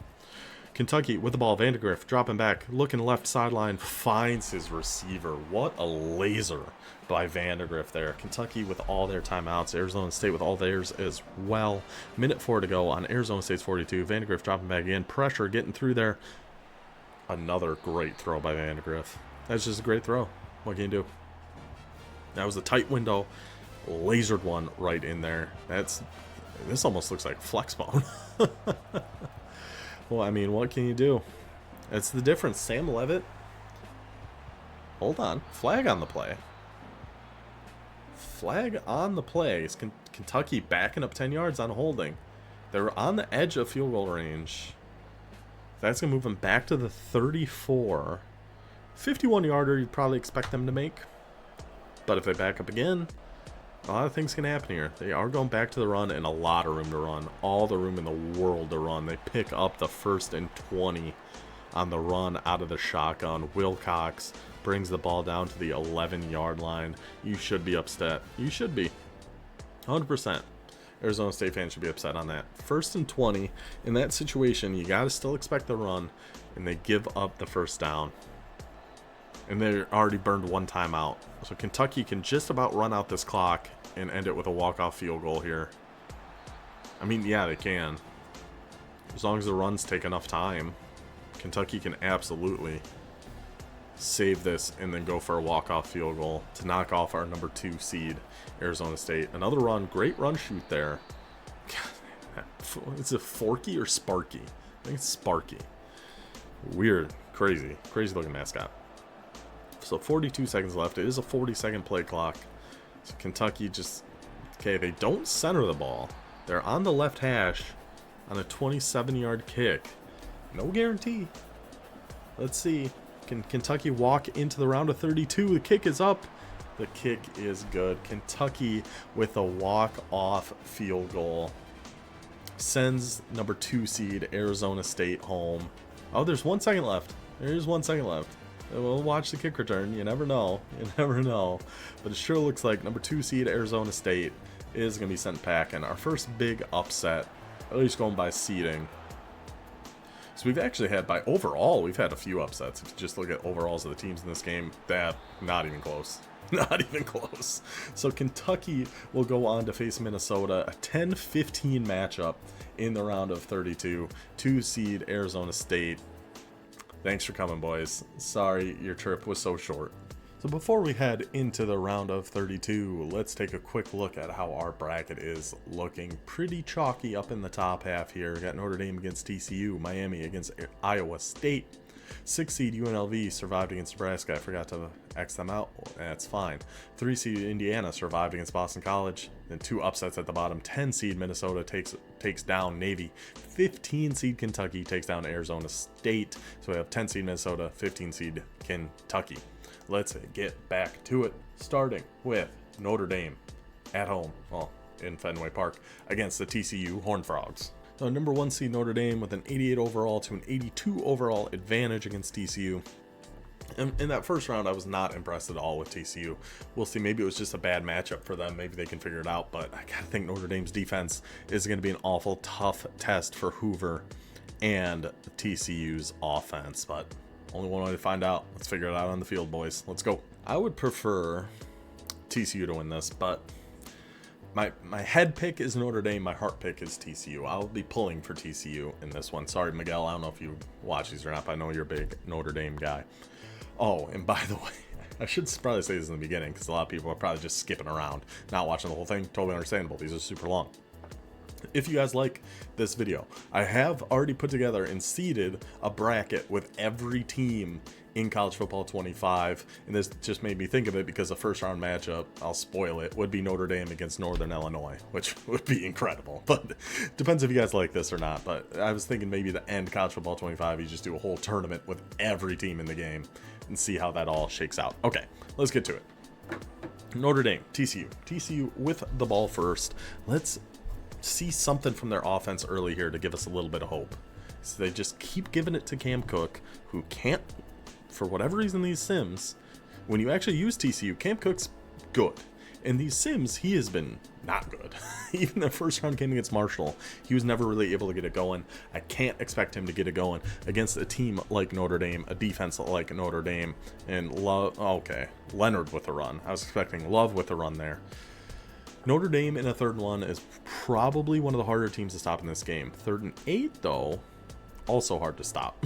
Jaden Greathouse picks up the easy first down for the Fighting Irish. They are marching here, down to TCU's 26 already. And we haven't seen anything from Love. It's all been Riley Leonard picking apart the TCU secondary. Greathouse in for the touchdown. Wow, okay. So 3 and out for TCU, and then a 90-yard touchdown drive there for Notre Dame. Not the start you're hoping for if you are cheering for the Horned Frogs. Which, what's their hand thing? I can't remember. It's some weird frog thing you do. No, because that's like a husky. I don't think it's something like that. I think the frogs up, something like that. Anyway, Notre Dame with the ball back here. Greathouse again. Greathouse is having a field day. against this TCU secondary. Whatever corner they got on Great House, they got to change something up. They got to change up their coverage on that guy. So he is picking apart TCU here. 3rd and 3 at TCU's 45. Handed them. Notre Dame does not need the handouts the way this game has been going. You cannot give them a 5-yard penalty. The 3rd and inches. Notre Dame knows just run the ball. Great House again down to the 14. Great House again down to the 7. I'm waiting for Great House to get this touchdown somehow too. He was probably looking for him. Had to throw it away. Oh, they did score. How'd they score? Hold on. How'd they score? Price runs in the touchdown. 14-0. Notre Dame. Come on, TCU. You got time here before half. It is going to be, I do remember this time, it is Notre Dame's ball to start the 3rd quarter. So we have to get a drive from TCU here, or this one is in jeopardy of turning into a little bit of a laugher in the round of 32. Back drops a pass. Of all the people to drop a pass. Okay, down to Notre Dame's 31. Down to Notre Dame's 13. Just keep going to Savion Williams. Or your tight end, Drake Dabney. That is exactly what TCU needed. Hoover leads them straight down the field. Big chunks of pass yardage. In for the touchdown. Make it a 7-point game here. Now, you got to play defense for these last 40 seconds, though. You got to play just a little bit of defense. Yeah, there was some penalty there. Back them up. I'll take a timeout if you're TCU. 3rd and 21, you can get the ball back here. They are taking timeouts. Okay. Oh, well, okay. It's just halftime. Sure. Notre Dame ball start the second half. At least TCU got it back there. Got that touchdown. Made it a 1-score game. Only down by 7. But from what we've seen, I can't trust TCU's defense to get a stop. I just can't. As much as I'd love to see one, I would be surprised. Notre Dame's offense is just, they run, they pass, they're doing whatever they want. TCU hasn't been able to stop them. So I don't expect that to start here in the second half. How many runs is that in a row? 5, and they're still moving. 3rd and 3 at the 31, in field goal range already. And then Leonard picks it up through the air. Another chunk gain of 18. Notre Dame's really been picking up a lot of those chunk yardage plays. 20-yard passes, 25-yard passes, 11-yard passes on 3rd down. First and goal at the 1. Price in for another Notre Dame touchdown. Back to a 2-score lead. Back to a 14-point lead for the Fighting Irish. Just doing whatever they want on offense. Through the air, on the ground. Doesn't really matter. They're able to move it. TCU just seems to not have an answer on the defensive side of the ball. There's Cam Cook. Finally, he breaks through on a big run. Gets him down to Notre Dame's 19. Sack backs him up. And then apparently there was an interception there at some point. I swear, big plays always happen at the 2-minute warning and like at the end of the quarter. So it just jumps ahead and you don't get to see what happened. TCU had the ball at like the 15 or something like that. Then Notre Dame had it at the 50. Had him on a 3rd and 8, but Riley Leonard picks it up through there again, and then Price for another touchdown. Notre Dame sure looks to be moving on to the Sweet 16 here. Under 3 to go, up by 3 scores. It's going to be tough for TCU. We hadn't seen J.P. Richardson's name pop up until just then. He had that 99-yard touchdown in their first game against Marshall. It's just not a factor today, and TCU just not able to get anything going. Notre Dame will be moving on. Jeez. Notre Dame looks tough, man. Notre Dame looks like they are going to be awful hard to beat. I almost spoiled the Midwest region for people who haven't seen it, but they look like the team that won the Midwest region. Just kind of first few rounds, almost just sleepwalking. I mean, they did have a tough game against Jacksonville State, though, didn't they? But not a tough one here against TCU. Notre Dame into the Sweet 16. And Notre Dame will be waiting for the winner of this 4-5 matchup. 4-seed Iowa State, 5-seed Miami Hurricanes. Iowa State's defense was very impressive against North Carolina State. We'll see if that is going to be the case here against a much more high-powered offense. Cam Ward, Miami Hurricanes, 90 overall, 87 overall Iowa State. So our 5-seed has the overall advantage, but we've seen multiple times now, overall advantage doesn't mean all that much. So let's see who is going to go face Notre Dame in the Sweet 16. Miami was my pick for the Final Four, so we're going to be riding with the Hurricanes. The Hurricanes against the Cyclones. What a fun little matchup that is. I didn't even think about that. How exciting. That's what we saw in the first round, too. That defensive line of Miami was getting after the quarterback. And that's what we saw in the Midwest. That's a big, big factor in these games. If you can get pressure on the quarterback, makes life so much easier for just everything else. And Cam Ward, 2 for 2, already picking apart Iowa State here. Damian Martinez, the big power back, nice little gain of 5. Pass knocked away though. 3rd and 5 at Iowa State's 12-yard line. Cam Ward will just do it himself. 1st and goal at the 6, picks up the 1st down. Damian Martinez in for the touchdown. A quick 3-and-out forced by the Miami defense, and a very quick touchdown drive by the Miami offense. Dream start for the Hurricanes. Let's see if the Cyclones can answer back. They most certainly can. One play, 75-yard touchdown for Higgins, and Iowa State ties us back up 7-7. We might be in for one here. We might be in for a little bit of a game here. Let's see if Cam Ward can keep this pressure on the Iowa State defense. So far, so good for him. Through the air and on the ground. Oh, it said 1st and 3. I was confused there for a second. 3rd and 8, though. There he is. There's the safety valve, Xavier Restrepo. Nice gain of 28 on 3rd down. A 7-yard carry for Cam Ward. Now a 3rd down again. Damian Martinez. I mean, Miami is a really hard team to stop on 3rd down, too, just because the options they have. That Damian Martinez is so good. Cam Ward, of course, incredible. Finds Restrepo down to the 1. Restrepo will take it on a jet sweep in for the Miami touchdown. 14-7 early in the 2nd quarter. This Miami offense, I think, is going to be a problem.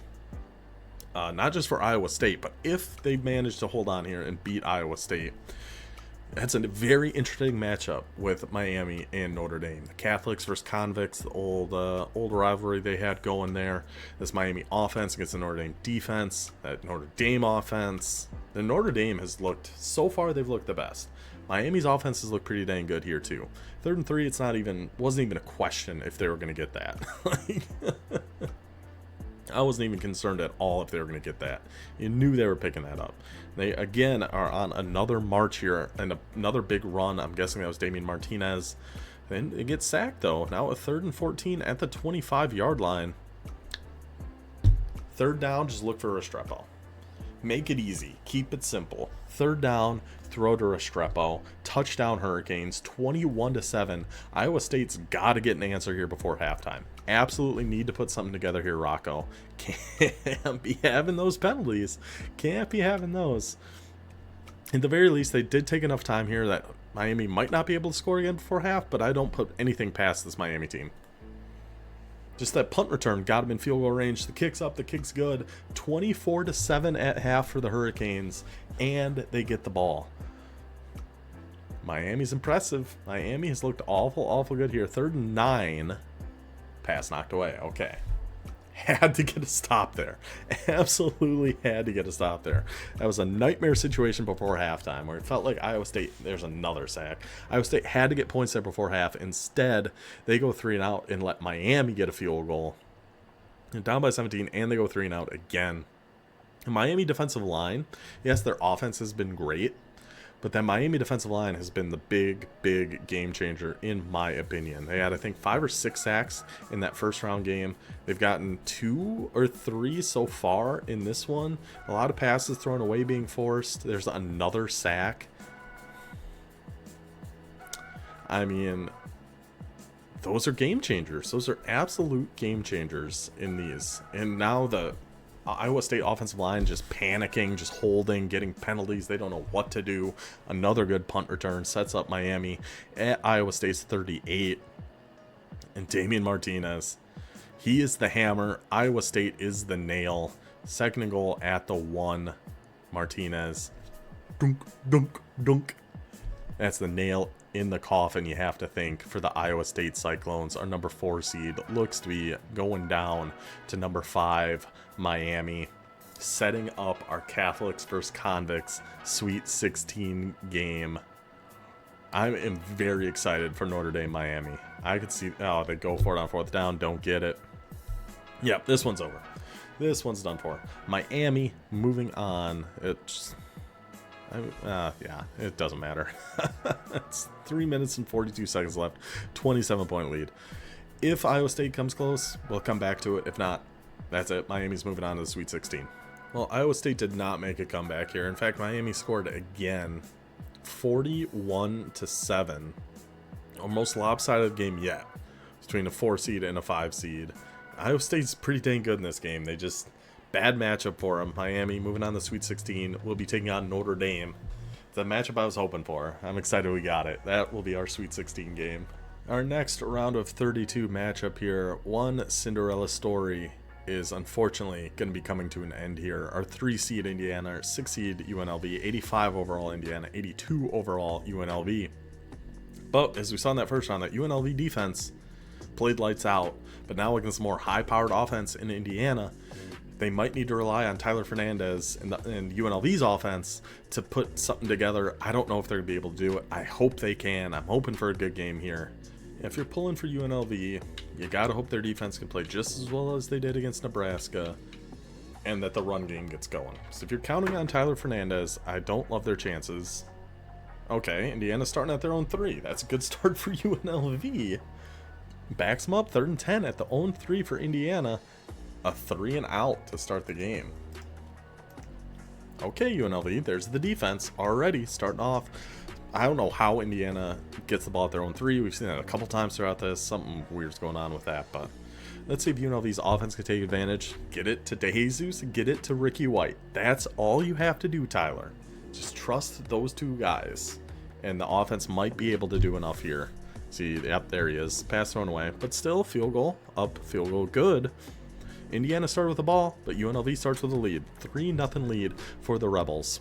Let's see if the defense can keep the pressure on the Indiana Hoosiers offense. You got to think Rourke's going to be able to move the ball here at least a little bit, but back-to-back passes knocked away. A 3rd and 10. Rourke tries to take it himself and comes up short. Another stop. UNLV's defense. They might end up being the story of this whole thing if they can keep doing what they're doing. They got to get those big pop runs by Jaden Thomas. We saw that against Nebraska. We got to see it against Indiana if they're looking to pull off this upset. 3rd and 3. I like that you trust Thomas in that spot instead of trying to force a throw with Fernandez, but just not able to do it. But the defense sacks Curtis York. 3rd and 19 for Indiana. 3rd and 19, a gain of 19. First down, Hoosiers. Devastating.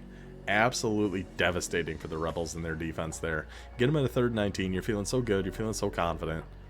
And they just pick it up. 3rd and 1. And then you get the stop on 3rd and inches, though. And they do go for it, and they do get it. The Hoosiers down to the 14 of UNLV. 2:40 left in the first half here. Another 3rd and 7, though. Rourke tries again, doesn't get it again. They got to settle for a kick this time. Yep, kicks up, kicks good. 3-3. If you're in the spot in your UNLV, under the 2-minute warning, you've held Indiana to 3 points. You're feeling pretty good. You need Fernandez to put a little bit of a drive. Get it to DeJesus. Get it to Ricky White. Get it to DeJesus. 1st and goal for the Rebels. Back them up. 1st and goal at the 10 for UNLV, and they fumble. That had to have been Fernandez that fumbled, but the defensive tackle recovered it. My guess is it was a Fernandez fumble. Indiana recovers, and now Indiana's in field goal range. What a crazy swing here before halftime. You're hoping to hold them to field goal. 1st and goal. 2nd and goal at the 15. They're probably just taking their 3 at this point. No, they go. 5 seconds left. Indiana tries to run a play, and time runs out. They don't even get the field goal. It is 3-3 at halftime. What a weird game we got going on here between these 2 squads. Get it to DeJesus, carrying the squad. That's exactly what you need from them. 3rd and 15 now, though, for UNLV. They had a good drive going. Just like what Indiana pulled off there in the first half. Indiana had a 3rd and 19, got a 19-yard completion, first down. UNLV, 3rd and 15, 15-yard completion, first down. Are they going to try the 56-yard field goal? They do. It's missed again. We've seen so many missed field goals by these teams trying these crazy long kicks. Nobody can make it. Back pressure back on the UNLV defense. Indiana does pick up a first down there and into UNLV territory at the 48-yard line. Another 3rd and 5. I have been so impressed by UNLV's defense. This has been unbelievable. Holding Indiana to 3 right now. The problem is UNLV's offense. They have to be able to get something sustained here. that swing of events right before halftime is looming very, very large right now. As that could, UNLV could be up by 3 if they just hold on to that ball and kick a field goal. Instead, they are going to have to punt it back to Indiana into the fourth quarter. 4 minutes and 20 seconds left. Still a 3-3 ball game. Indiana has the ball at their own 33. UNLV's defense has done an unbelievable job keeping them in check so far, but it's a lot of pressure to put on your defense when your offense, and they turn them over. And they turn them over. Cameron Oliver gets the interception. UNLV takes the ball back. Less than 3 minutes to go. A 3rd and 4 right at midfield. Get it to DeJesus. Get it to DeJesus. That is just the motto for this UNLV team. 2nd and 4 now at the 29. Under 2 minutes to go. Still a 3-3 ball game. 3rd and 3 now. Can they pick up this big first down? Jaden Thomas does it. Jaden Thomas does it. 2nd and 7, Indiana's 21. 3rd and 5 at the 20. Indiana out of timeouts. Okay, so UNLV is going to have to settle for a field goal here. Kicks up, kicks good. 50 seconds left. We will go to slow mode for Indiana's drive here. 44 seconds. No timeouts left. Down by 3. Is UNLV really about to go to the Sweet 16? With no offense to speak of. Is the defense going to play well enough to push UNLV all the way to the Sweet 16? Let's see. Indiana takes the 9-yard gain. That's going to kill some clock, though. That clock keeps running. See, they are going to go spike it here. Gain of 9. It's going to make it 3rd and 1 after this spike. 30 seconds left. 3rd and 1 at their own 36. No timeouts for the Hoosiers. Curtis Rourke back in the shotgun. 2 receivers left, 1 to the right. Tight end, tight on the left. Running back to his right. Dropping back. Only 3-man rush. No pressure coming in. Rourke tries to fire one over the middle of the field. Barely intercepted by the middle linebacker of UNLV. Now a tight formation, a heavy formation. A little check down there by Curtis Rourke on 4th and 1. Just picks up the first down. Stops the clock while they reset the chains. You can go spike here. Only going to kill a few extra seconds. Yeah, killed 3 seconds there. So down to 18 seconds. 2nd and 10 from their own 41. Indiana needs a field goal to extend their hopes in this tournament. Let's see, Rourke drops back. He's got all day to throw. Great protection. Eventually breaks down because he held it for so long, and he's wide open down the sidelines. Williams wide open down the sidelines. Indiana is going to try their field goal right now. 55-yard field goal to try to send this game into overtime. It looked like Williams could have kept running there. I'm surprised he went out of bounds so quick. 55-yard kick. It is up. It is good. The kick's up. The kick's good. Indiana hits the 55-yarder to, I would imagine, send this game into overtime. 6 seconds left. See if UNLV can pull off a miracle. I did not expect him to make that kick. I did not at all. 55-yarder. What poise by the Indiana Hoosiers. Rourke stood in that pocket for so long. Found the guy wide open on the sidelines. Gets out of bounds. Leaves some time for the field goal. UNLV will just run out the clock here. We're another overtime. Let's get to it. Indiana has won the toss and decided to play defense first here. What was our first overtime? Was TCU Marshall, right? That went to overtime. Yeah, TCU scored first. Marshall threw an interception. We'll see how this will work out between the Rebels and the Hoosiers. UNLV will be starting with the ball at their own 25, out of the go-go. Just a nice little run up the middle. Take your gain of 4. You're happy with that. Jaden Thomas, 16 for 69. Nice on the day for Jaden Thomas. Back to a standard shotgun set here for the Rebels, but, oh, no, play action. They fooled me with that one.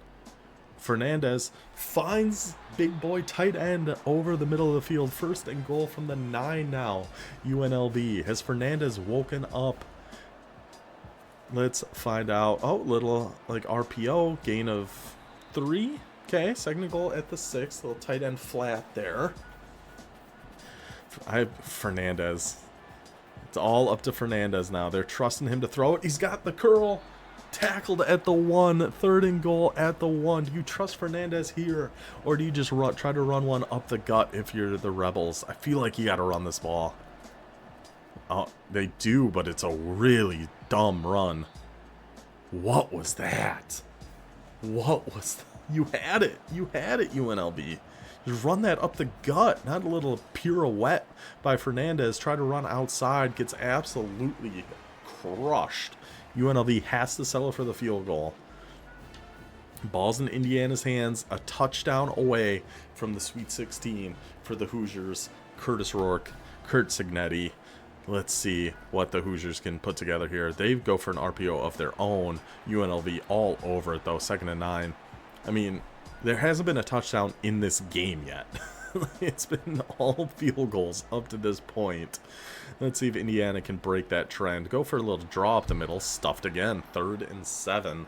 UNLV's defense continuing to play just fantastic football here in this round of 32 matchup. 3rd and 7 now. Rourke over the middle, wide open. That little angle route from his halfback, it looked like. Easy first down for the Hoosiers. Now a 1st and goal at the 8. Winner goes to the Sweet 16. Over the middle again. Finds his receiver down to the 2-yard line. Miles Price, 5th catch, 75 yards. Great game for Miles Price. Can Indiana punch this in? Punch their ticket to the Sweet 16. They have done it. The first touchdown of the day goes to the Hoosiers, and it's a walk-off one to send UNLV home all sad and depressed. Hoosiers moving on to the Sweet 16. Well, they will take on the winner of number 10 seed, Minnesota, 15 seed, Kentucky. And again, despite being a 15 seed, Kentucky does have the overall advantage in this matchup. 84 overall Minnesota, 87 overall Kentucky. Wildcats, obviously pulling for Minnesota. It's my dad's alma mater against my sister's alma mater. This is an old man trying family classic matchup here. Let's see who is going to go face Indiana, who like 8 of my cousins' alma mater. Of course, my degree is from Purdue, but believe it or not, 1 in 11 Purdue did not qualify for this tournament. So we don't have to worry about that. Anyway, Minnesota, Kentucky, Big Blue Nation, once again, starting off with the ball. Let's see if Barian Brown, if his name is going to pop up at all in this game, because I don't think we saw him catch a single pass in that first game. And he's their 98 speed, deep threat guy. Did nothing in game 1, but Kentucky was still able to knock off Arizona State. But Minnesota's defense comes in and gets a stop on this one. And I like Minnesota. Not only is my dad's alma mater, but a guy from my high school, obviously he graduated 10 years after I did, went to Minnesota. Tyler Nubin now plays for the New York Giants. His brother also went to my high school, is still on the Minnesota Golden Gophers. He's like their 3rd string running back or something like that. But nobody really cares about that. Anyway, Kentucky with the ball in Minnesota territory here at the 33-yard line on a 3rd and 4. Barely pick it up. Check down to the halfback, just enough for the first down. I think that was the halfback that got hurt on the opening kickoff, so we didn't see him at all in that first game against Arizona State. But Kentucky's apparently pretty deep at halfback as they've gone to few people. Barian Brown finally catches the ball. It's only at 4 yards. Not enough for the first down. Kentucky has to settle for the field goal. Early lead for the Wildcats. 3-0. See if Minnesota's offense can figure something out here. Brosmer struggling early and then gets sacked. A 3rd and 16 for the Gophers, and he gets sacked again. They go backwards 11 yards. A heck of a punt, though. 62-yard punt.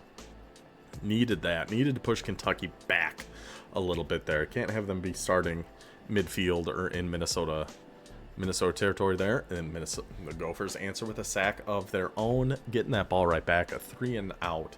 We need to see, who was it in their first game? Brockington. Well, there. I was just going to say, we need to see Brockington's name come up because he was a monster in that first game. Then it does come up because he dropped a pass. Then Kentucky gets another sack.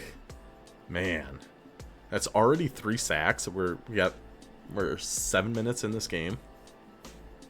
Like we saw with Miami, that can be such a big difference maker, pushing them behind the sticks early.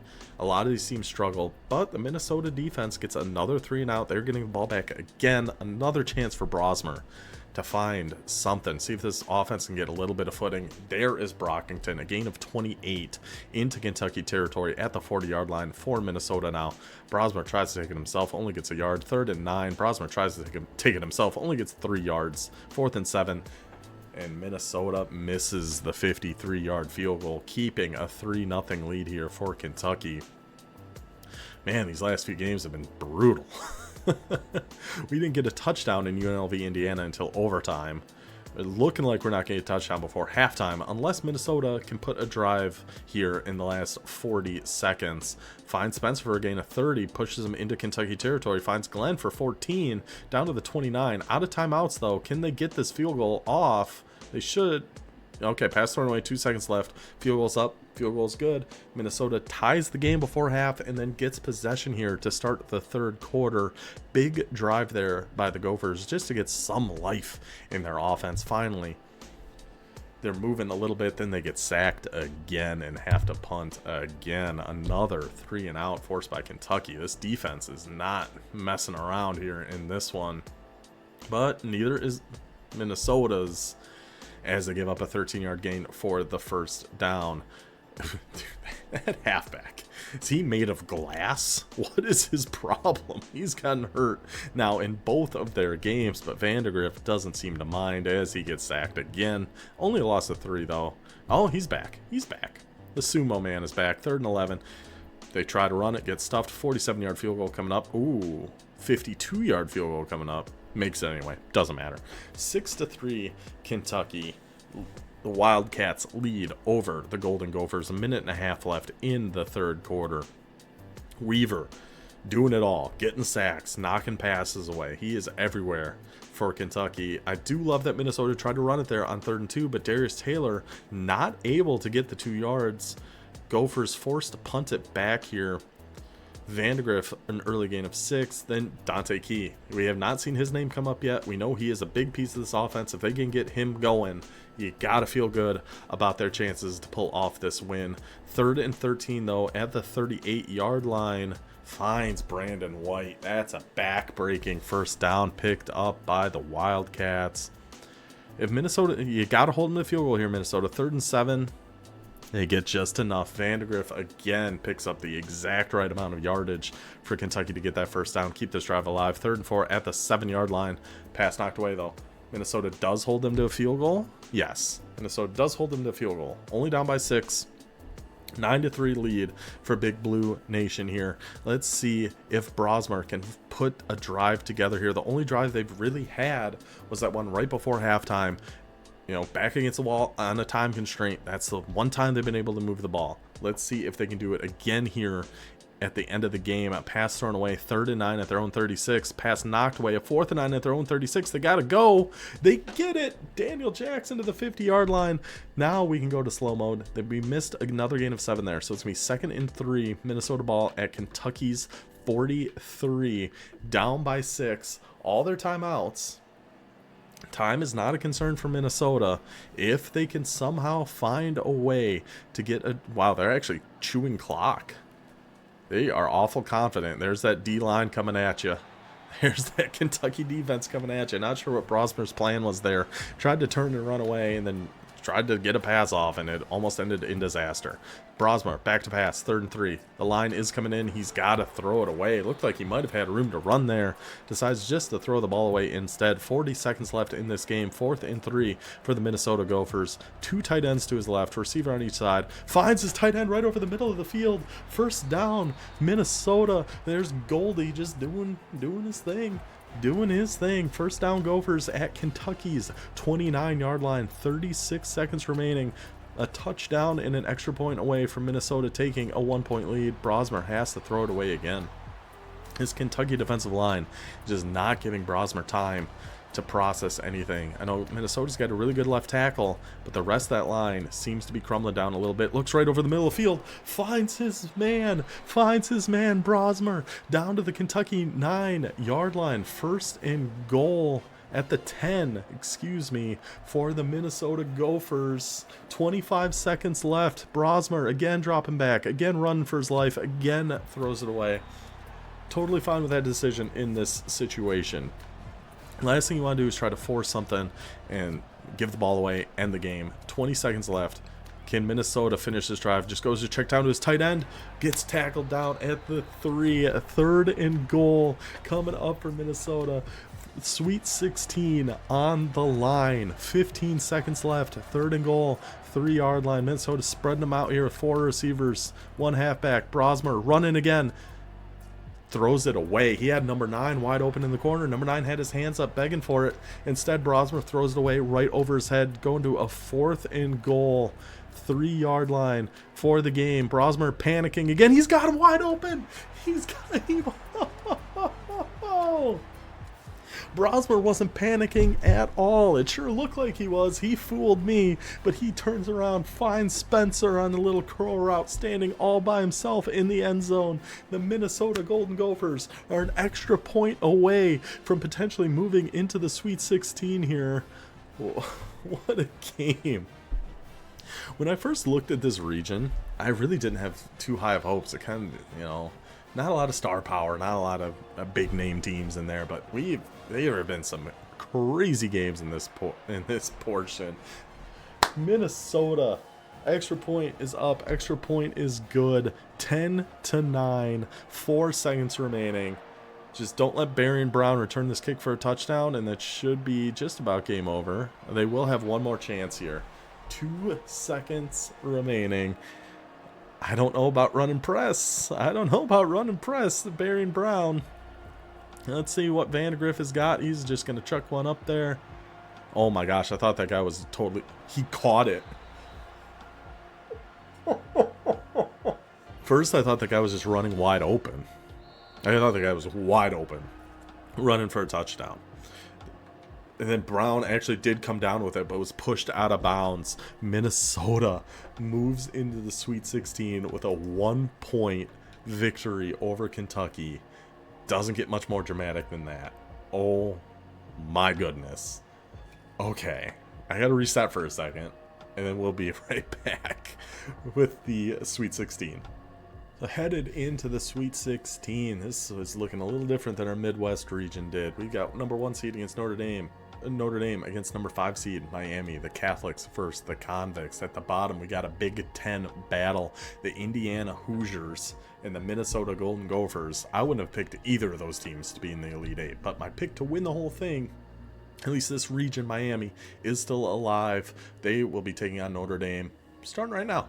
It's a wild bracket so far. This has been fun. Alright, so the matchup to go to the Elite 8. 88 overall Notre Dame with a 90 overall defense against 90 overall Miami and their 91 offense. Again, this is going to be an offensive versus defensive battle. See who comes out on top. I still got... Whoa. Nailed my desk. I'm still going. I'm rocking with my Miami pick. Notre Dame has looked awful good so far. Their offense has impressed me, but Miami's defense has impressed me too. They've been able to get after that quarterback, force turnovers. Let's see if they can do it again. So let's find out who's going to the Elite 8. With Notre Dame starting with the ball. Okay. I mean, I don't know what to expect in this game. I think we might be able to find out early. Already a pass thrown away by Riley Leonard means that pass rush was getting in already.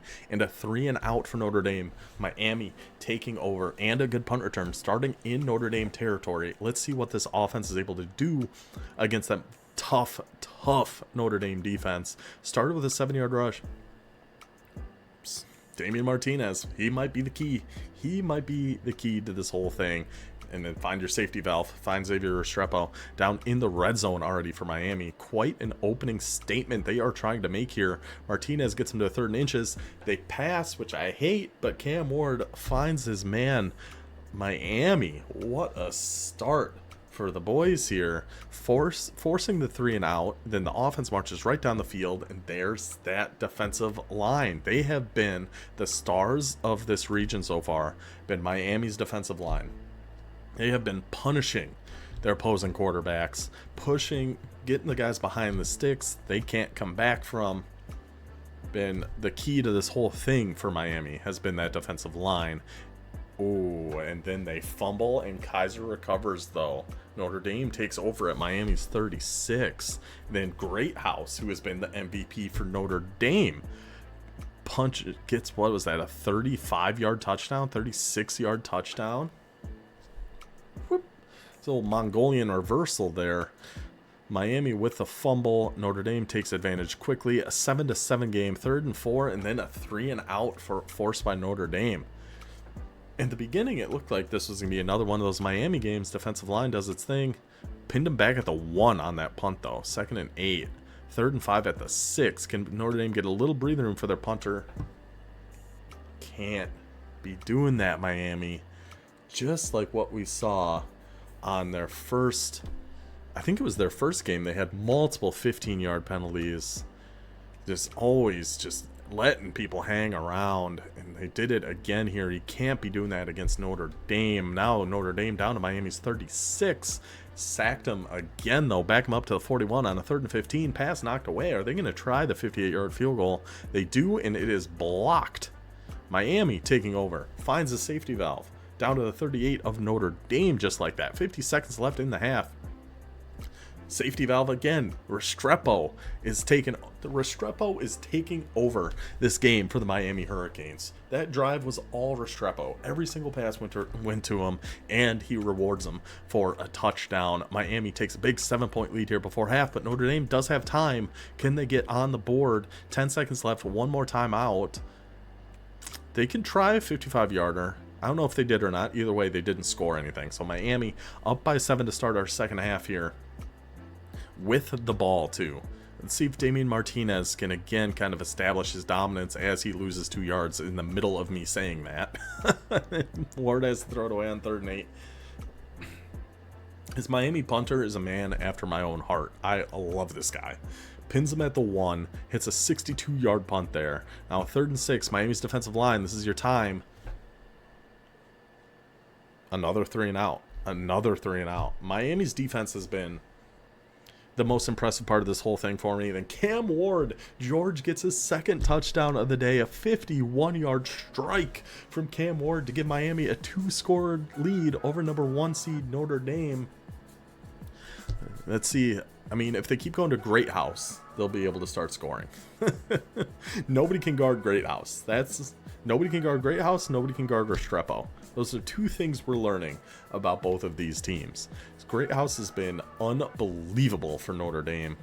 And Restrepo, they hadn't needed him so much in those first couple games. A couple times he'd pop up on big 3rd downs and things like that. But we saw right before half, they went to Restrepo 3 straight times and scored. Now Notre Dame, another sack. I don't even know how many that is at this point for Miami's defense in this game. It's a lot. They had him on 4th and 5. Notre Dame goes for it, which makes sense. They were down 14. Feel like you kind of have to go for it there. Finds his running back for a touchdown. 7-point game. Pressure on the Miami offense. When the pressure is on, what do? Look at your safety valve. Xavier Restrepo picks up a big 1st down. Now a 3rd and 3. Do they go Restrepo again here? They don't, and the pass is dropped. You look away from Restrepo. It's a drop pass. Notre Dame takes over. 3 minutes, 14 seconds to go. There's a big run by Jeremiah Love was due for a big one. There's Great House again. Notre Dame down to the 16-yard line. The 2 minutes and 12 seconds left. Are they going to be able to tie this up? 3rd and 6 at the 12-yard line. 4th and 5. They pick up the 4th and 5 again. Another 4th down conversion from Notre Dame, and they punch in the touchdown to tight end Mitchell Evans. Tie game, minute 26 to go. Miami with the ball. If they start moving here, we will go to slow mode. If not, we will be waiting for overtime. If they get to like midfield or so. Cam Ward to the 37. Damian Martinez to the 42. 2nd and 5 for Miami. Pass thrown away. 3rd and 5 at their own 42. Miami, incomplete pass, have to punt it back to Notre Dame. Looks like we might be going to overtime here. Overtime, we will certainly go slow mode here. We missed the first play. Cam Ward threw for 6 yards. Go to the end of the game. Another overtime matchup. Miami, Notre Dame to go to the Elite 8. Miami with the ball first here.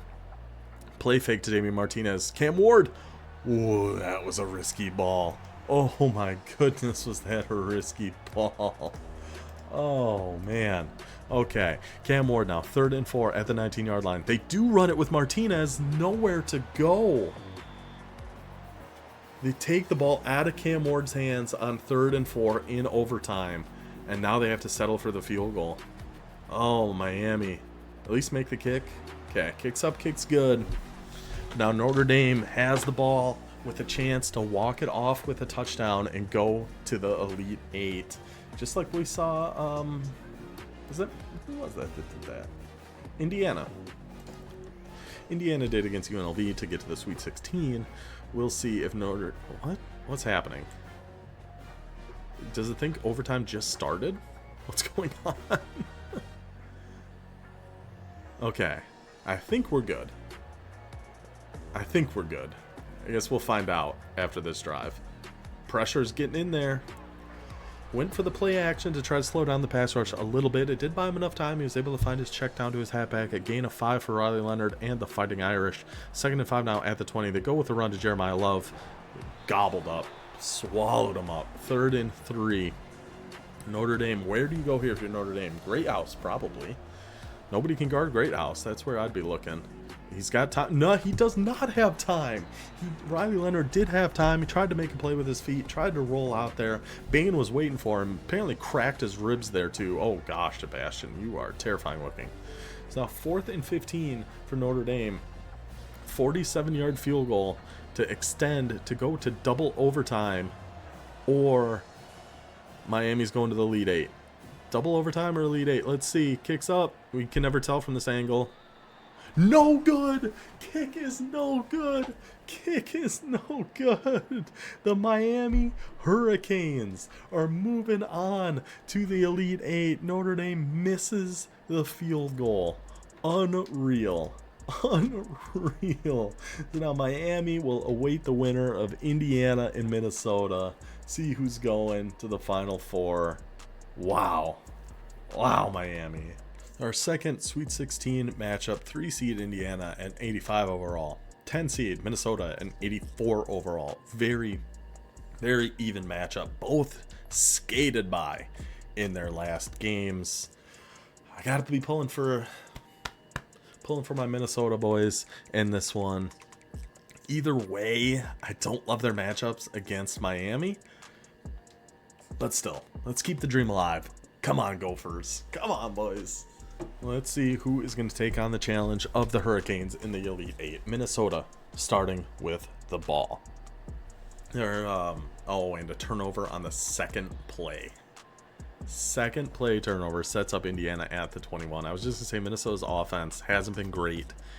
2 plays. Second Minnesota play is an interception. Second Indiana play is a touchdown. Less than a minute in, Minnesota started with the ball and are down by 7. We need Minnesota to get Brockington going. That tight end's a nice bonus. It's really going to be Brockington, Darius Taylor, and the receiver who caught the game-winning touchdown, whose name I can never remember. And if Indiana wants to keep handing free yards to Minnesota, that's going to help too. Down inside the 10, pass thrown away by Brosmer. Buddy, get it figured out. Darius Taylor.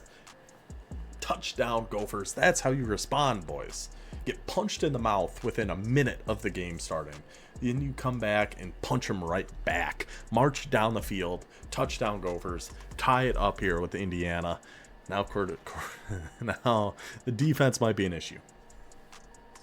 Might be an issue. So far, not been looking great. Rourke been kind of picking them apart here. But a 3rd and 7 at the 21. Holding the field goal. Holding the field goal. That's kind of a win. I mean, Indiana's defense isn't the best, but neither is Minnesota's offense. But I think Minnesota we can see more of what we saw in that last drive. Pons worries me. We might see Elijah Spencer. That's the other receiver I was trying to remember. I'm worried to see Pons' name pop up here on an interception at some point, but hopefully not. 3rd and short for Minnesota. Pass thrown away again. Brosmer, buddy. Brosmer. Oh, that was a touchback. I was hoping that was down at like the 1. Way to knock that away, though, Kerry Brown. 2nd and 10. 3rd and 2 for the Indiana Hoosiers.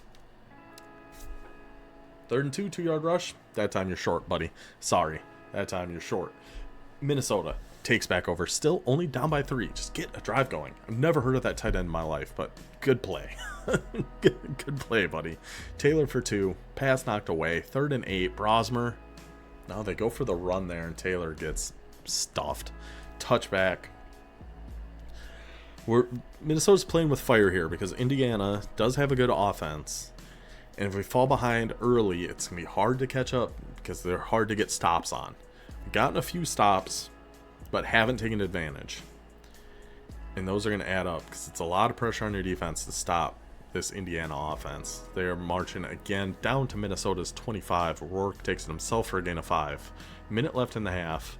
First and goal at the 5, and the left end for Minnesota gets hurt. Pass thrown away by... Oh God, can we keep him out? No, sure can't. Rourke is having himself a day here in the Sweet 16. Pushes Indiana's lead up to 10. 26 seconds and 3 timeouts for the Gophers. It's possible they get something. Find Brockington. Finally, we see Brockington's name pop up. Find Daniel Jackson. It's possible. It's possible for Minnesota to get something here before half. How about a touchdown? Walk off halftime. Touchdown for the Gophers. Make it a 3-point game into the second half. Indiana ball. 3rd and 10, though. 3 and out.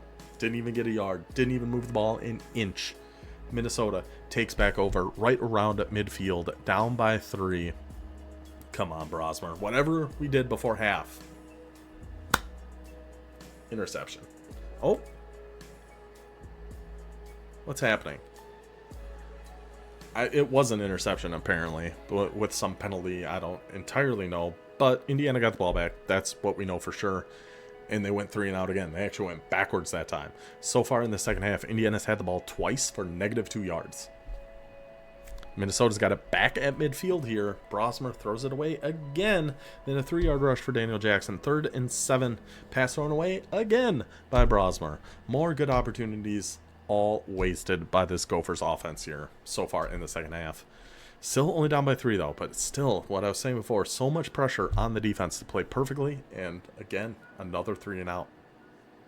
Indiana's had the ball 3 times in the second half here already, and have gone 3 and out every time, but Minnesota's offense has not been able to put a drive together to make them pay for it. Picking up some first downs now, though, into Indiana territory at the 41-yard line. Keep it going, please.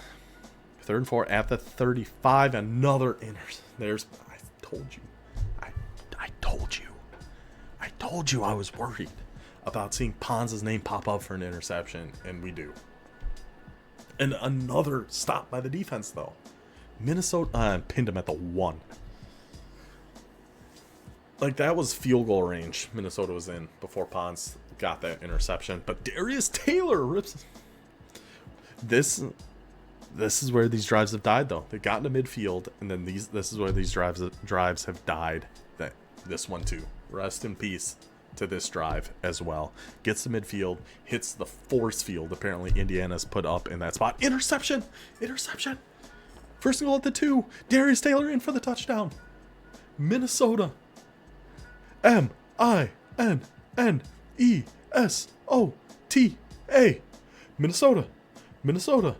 Minnesota takes the 4-point lead. Interception sets them up at the 2. They punch it in the touchdown.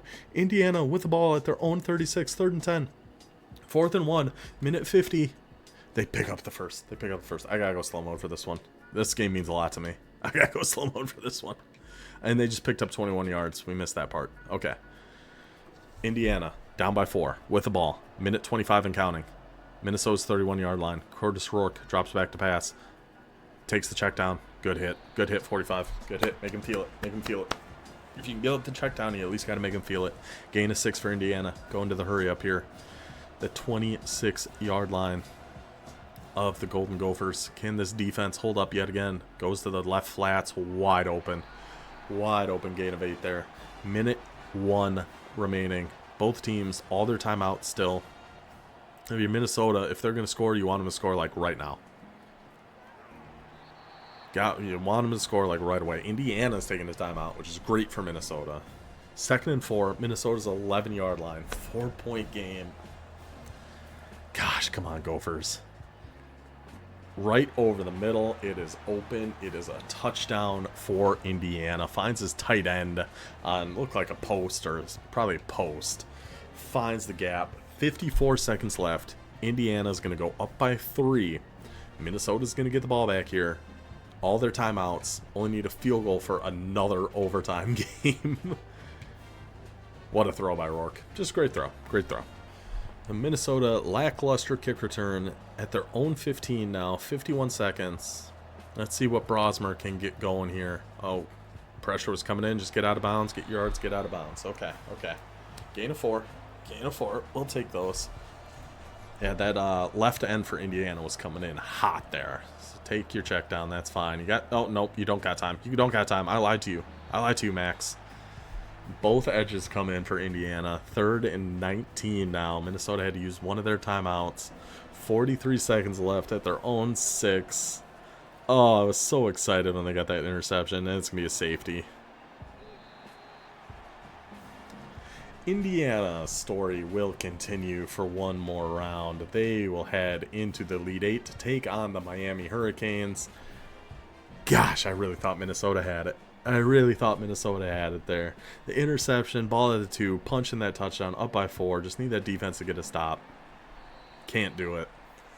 Then even on offense, that's the best hope when your offense is mediocre in these sims is like a 2-minute warning, 1-minute warning. A 2-minute drill, 1-minute drill kind of situation. Minnesota not able to get it done. Indiana, the Hoosiers, move on to the Elite 8. They'll face off the Miami Hurricanes.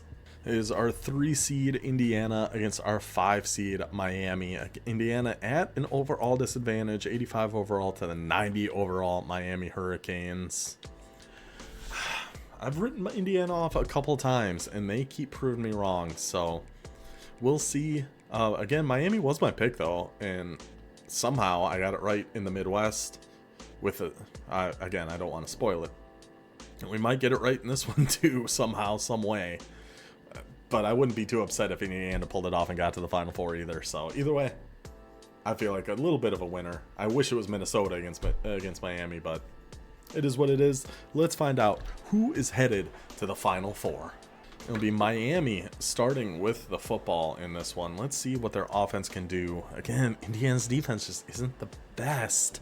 So I feel like Miami should be able to put up some points here. And I don't know if Indiana's offensive line... Yeah, Miami's going to put up some points here. That was fast. Less than a minute in.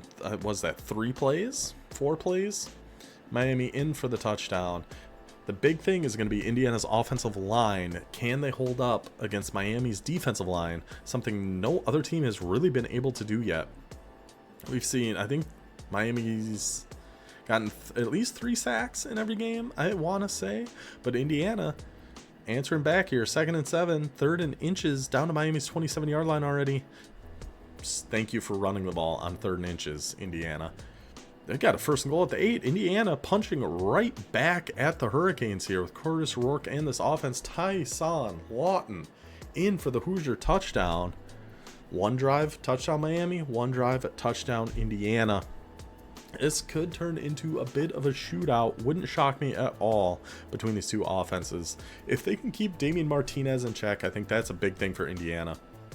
But Cam Ward just picking them apart here so far. In this one, in the 1st quarter at least. 3rd and 3 though. But Miami's going to be pretty dang good on those 3rd and shorts. They're already down to Indiana's 27 here. Again, another 5 for Damian Martinez. A sack though by Indiana pushes them backwards. And then on 3rd and 9, he finds George for another touchdown. How many touchdowns is that for George? Feels like a lot throughout this whole region. Miami, a couple huge 3rd down conversions there. 3rd and 9, they fire in that touchdown. Get the 7-point lead. Now, big 3rd down for Indiana. They do not get it, and they will be punting it back to Cam Ward in this Miami offense, who look pretty dang good here so far. Martinez getting 4 or 5 yards a carry. Ward stepping up when they need him to. 3rd and 2. But the Indiana defensive line, they're the one. This Miami punter, I love this guy. But Indiana's defensive line has been the ones getting in there and getting pressures and getting sacks, as Curtis Rourke is leading another Indiana drive here after the 2-minute warning down to Miami's 19. 4 straight big chunk passes for the Hoosiers. 2nd and goal at the 5. Lawton loses 3 yards on that one. Rourke has to throw it away. 3rd and goal from the 5. Pass knocked away. Huge stand there for the Miami defense to keep Indiana out of the end zone. Keep the 4-point lead for Miami. The Hurricanes now with 37 seconds left and all their timeouts before half, they decide not to risk it. They just run one with Cam Ward and take it to half. And it is going to be the Hoosiers' ball here, down by 4, starting the third quarter. Curtis Rourke has looked really, really good today. I wouldn't be surprised if they just let him try to sling it around here a little bit. Picks up the 3rd and 4 on their opening drive. Another gain of 8. Yeah, Rourke has really...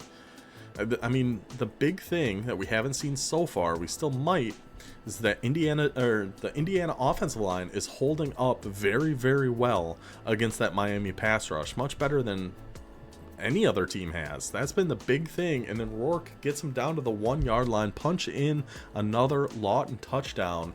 Indiana has taken a 3-point lead on the Hurricanes. I'm telling you, it's that offensive line. We've seen every game so far, it's been Miami's defensive line pushing back the other offense, getting them behind the sticks, forcing mistakes, and it's been a total role reversal. Indiana gets another sack, forces another punt. The Indiana Hoosiers, ball at the 50-yard line, up by 3. A big drive here. A big drive here. Oh my gosh. Indiana forces the punt, gets the ball at the 50, it scores like 4 plays later. The Hoosiers are up by 10 in this Elite 8 matchup against the Hurricanes. Yeah, Cam Ward, he's not going to roll over though. He's going to have some big plays in him. It's just we'll see if Indiana's defense can keep getting pressure on him, keep getting those sacks. 3rd and 8, check down. Are they going to punt? Oh, they go for it on 4th and long, and Ward gets it. Oh my goodness, that could have been game there if they don't pick that up. Instead, they are down 1st and goal at the 1. Cam Ward takes himself for the touchdown. Back to a 3-point game. Wow. I guess, yeah, you're down 2 scores. Going for it there makes sense. But I'm still surprised they did it. There it is. Makes it a 3rd and 9. But Curtis Rourke, wow. And then a big rush by Lawton. I thought that sack was going to flip this whole game. I thought they were going to have to punt. Miami was going to go score. They were looking great. Not the case. Curtis Rourke not going down that easy. 3rd and 5 though. Pass knocked away. Miami is going to be getting the ball back here. Down by 6. We are going to go to slow mode now. Miami with the ball. Down by 6. Ball is in Cam Ward's hands. Minute 39 to go. Kickoff went for a touchback. 1st and 10 for the Hurricanes. Let's see what Cam Ward can get going here. Finds is that, yeah, that's Restrepo. Just find the safety valve, take your 8 yards. Let's see if Miami can do what Minnesota did against Kentucky and lead one last touchdown drive to break the hearts of those Hoosiers. We'll see, man. Indiana defensive line is no joke. I did not give them enough credit. I thought that was intercepted. Oh my goodness, did I think that was intercepted. I shot up in my chair like I just got electrocuted. I thought that was picked off. So minute 23 now. Cam Ward again dropping back. Got time. Finds a little angle route to Damian Martinez. Big chunk of yardage down to the Indiana 40-yard line. Sebastian's going crazy. Miami fans going crazy. 41 yards potentially between Miami and the final 4. Let's see what Cam Ward's got here. Lobs one up. That's good coverage. That's caught. It's caught. How was that caught? Oh my gosh. And then why did Miami take a timeout? What? I mean, that was great coverage. How was that a catch? I don't know. They tried to go Damian Martinez. Indiana's going to let a little bit of clock run here. Oh, 2nd and goal now at the 6. They're not in yet. We've seen a lot of turnovers down in this area. Not this time, though. Safety valve Restrepo right over the middle. He fights his way in for the touchdown. I can't believe he mossed that guy like that. Like, that was crazy. I thought that was going to get intercepted. I thought that 2nd and 2 pass was going to get intercepted. But Cam Ward leads Miami down. Extra point away from taking a 1-point lead. But Indiana is going to have 58 seconds and all 3 timeouts. Curtis Rourke has looked very, very good in this game here so far. So this one is far, far from over. Indiana taking over at their own 17. 54 seconds. 3 timeouts. Can Curtis Rourke keep the magic alive is what I was going to say. Nearly ended it on one throw. Tried to force a deep one over the middle there. Pressure's getting to him. He knows the lead 8, Final 4 is on the line here. Now a 3rd and 10 for Indiana. Just like that. Got all their timeouts. Time's not even an issue at all. Finds the little check down, little curl route for the first down. Look at Rourke has 292 into touchdown in this game. 42 seconds now. New set of downs. Indiana's own 30-yard line. Realistically, need probably 30, 40 yards still. Just goes check down again. Take a timeout. Yep, that's fine. Was that a gain of 5? Gain of 7. Okay, so 2nd and 3 at their own 37. Down to 1 timeout left now. 38 seconds left on this clock. Can Indiana finds his man for the first down at midfield. They use their last timeout. Indiana at the 50-yard line. 33 seconds left. They're probably a first down and change away from being able to attempt a field goal. You can't get sacked there, Curtis. You can't get sacked there, Curtis. Marley Cook, the Miami defensive line doing what they do. That could be it. That could be the game ender. That could be the decider of this game. We got 20 seconds, 3rd and 18 for Indiana. Wow. Taking that sack there is brutal, Curtis. And then throws the interception. Miami, they'll take it back for 6. I mean, it's game over if you just go out of bounds. Just take a knee.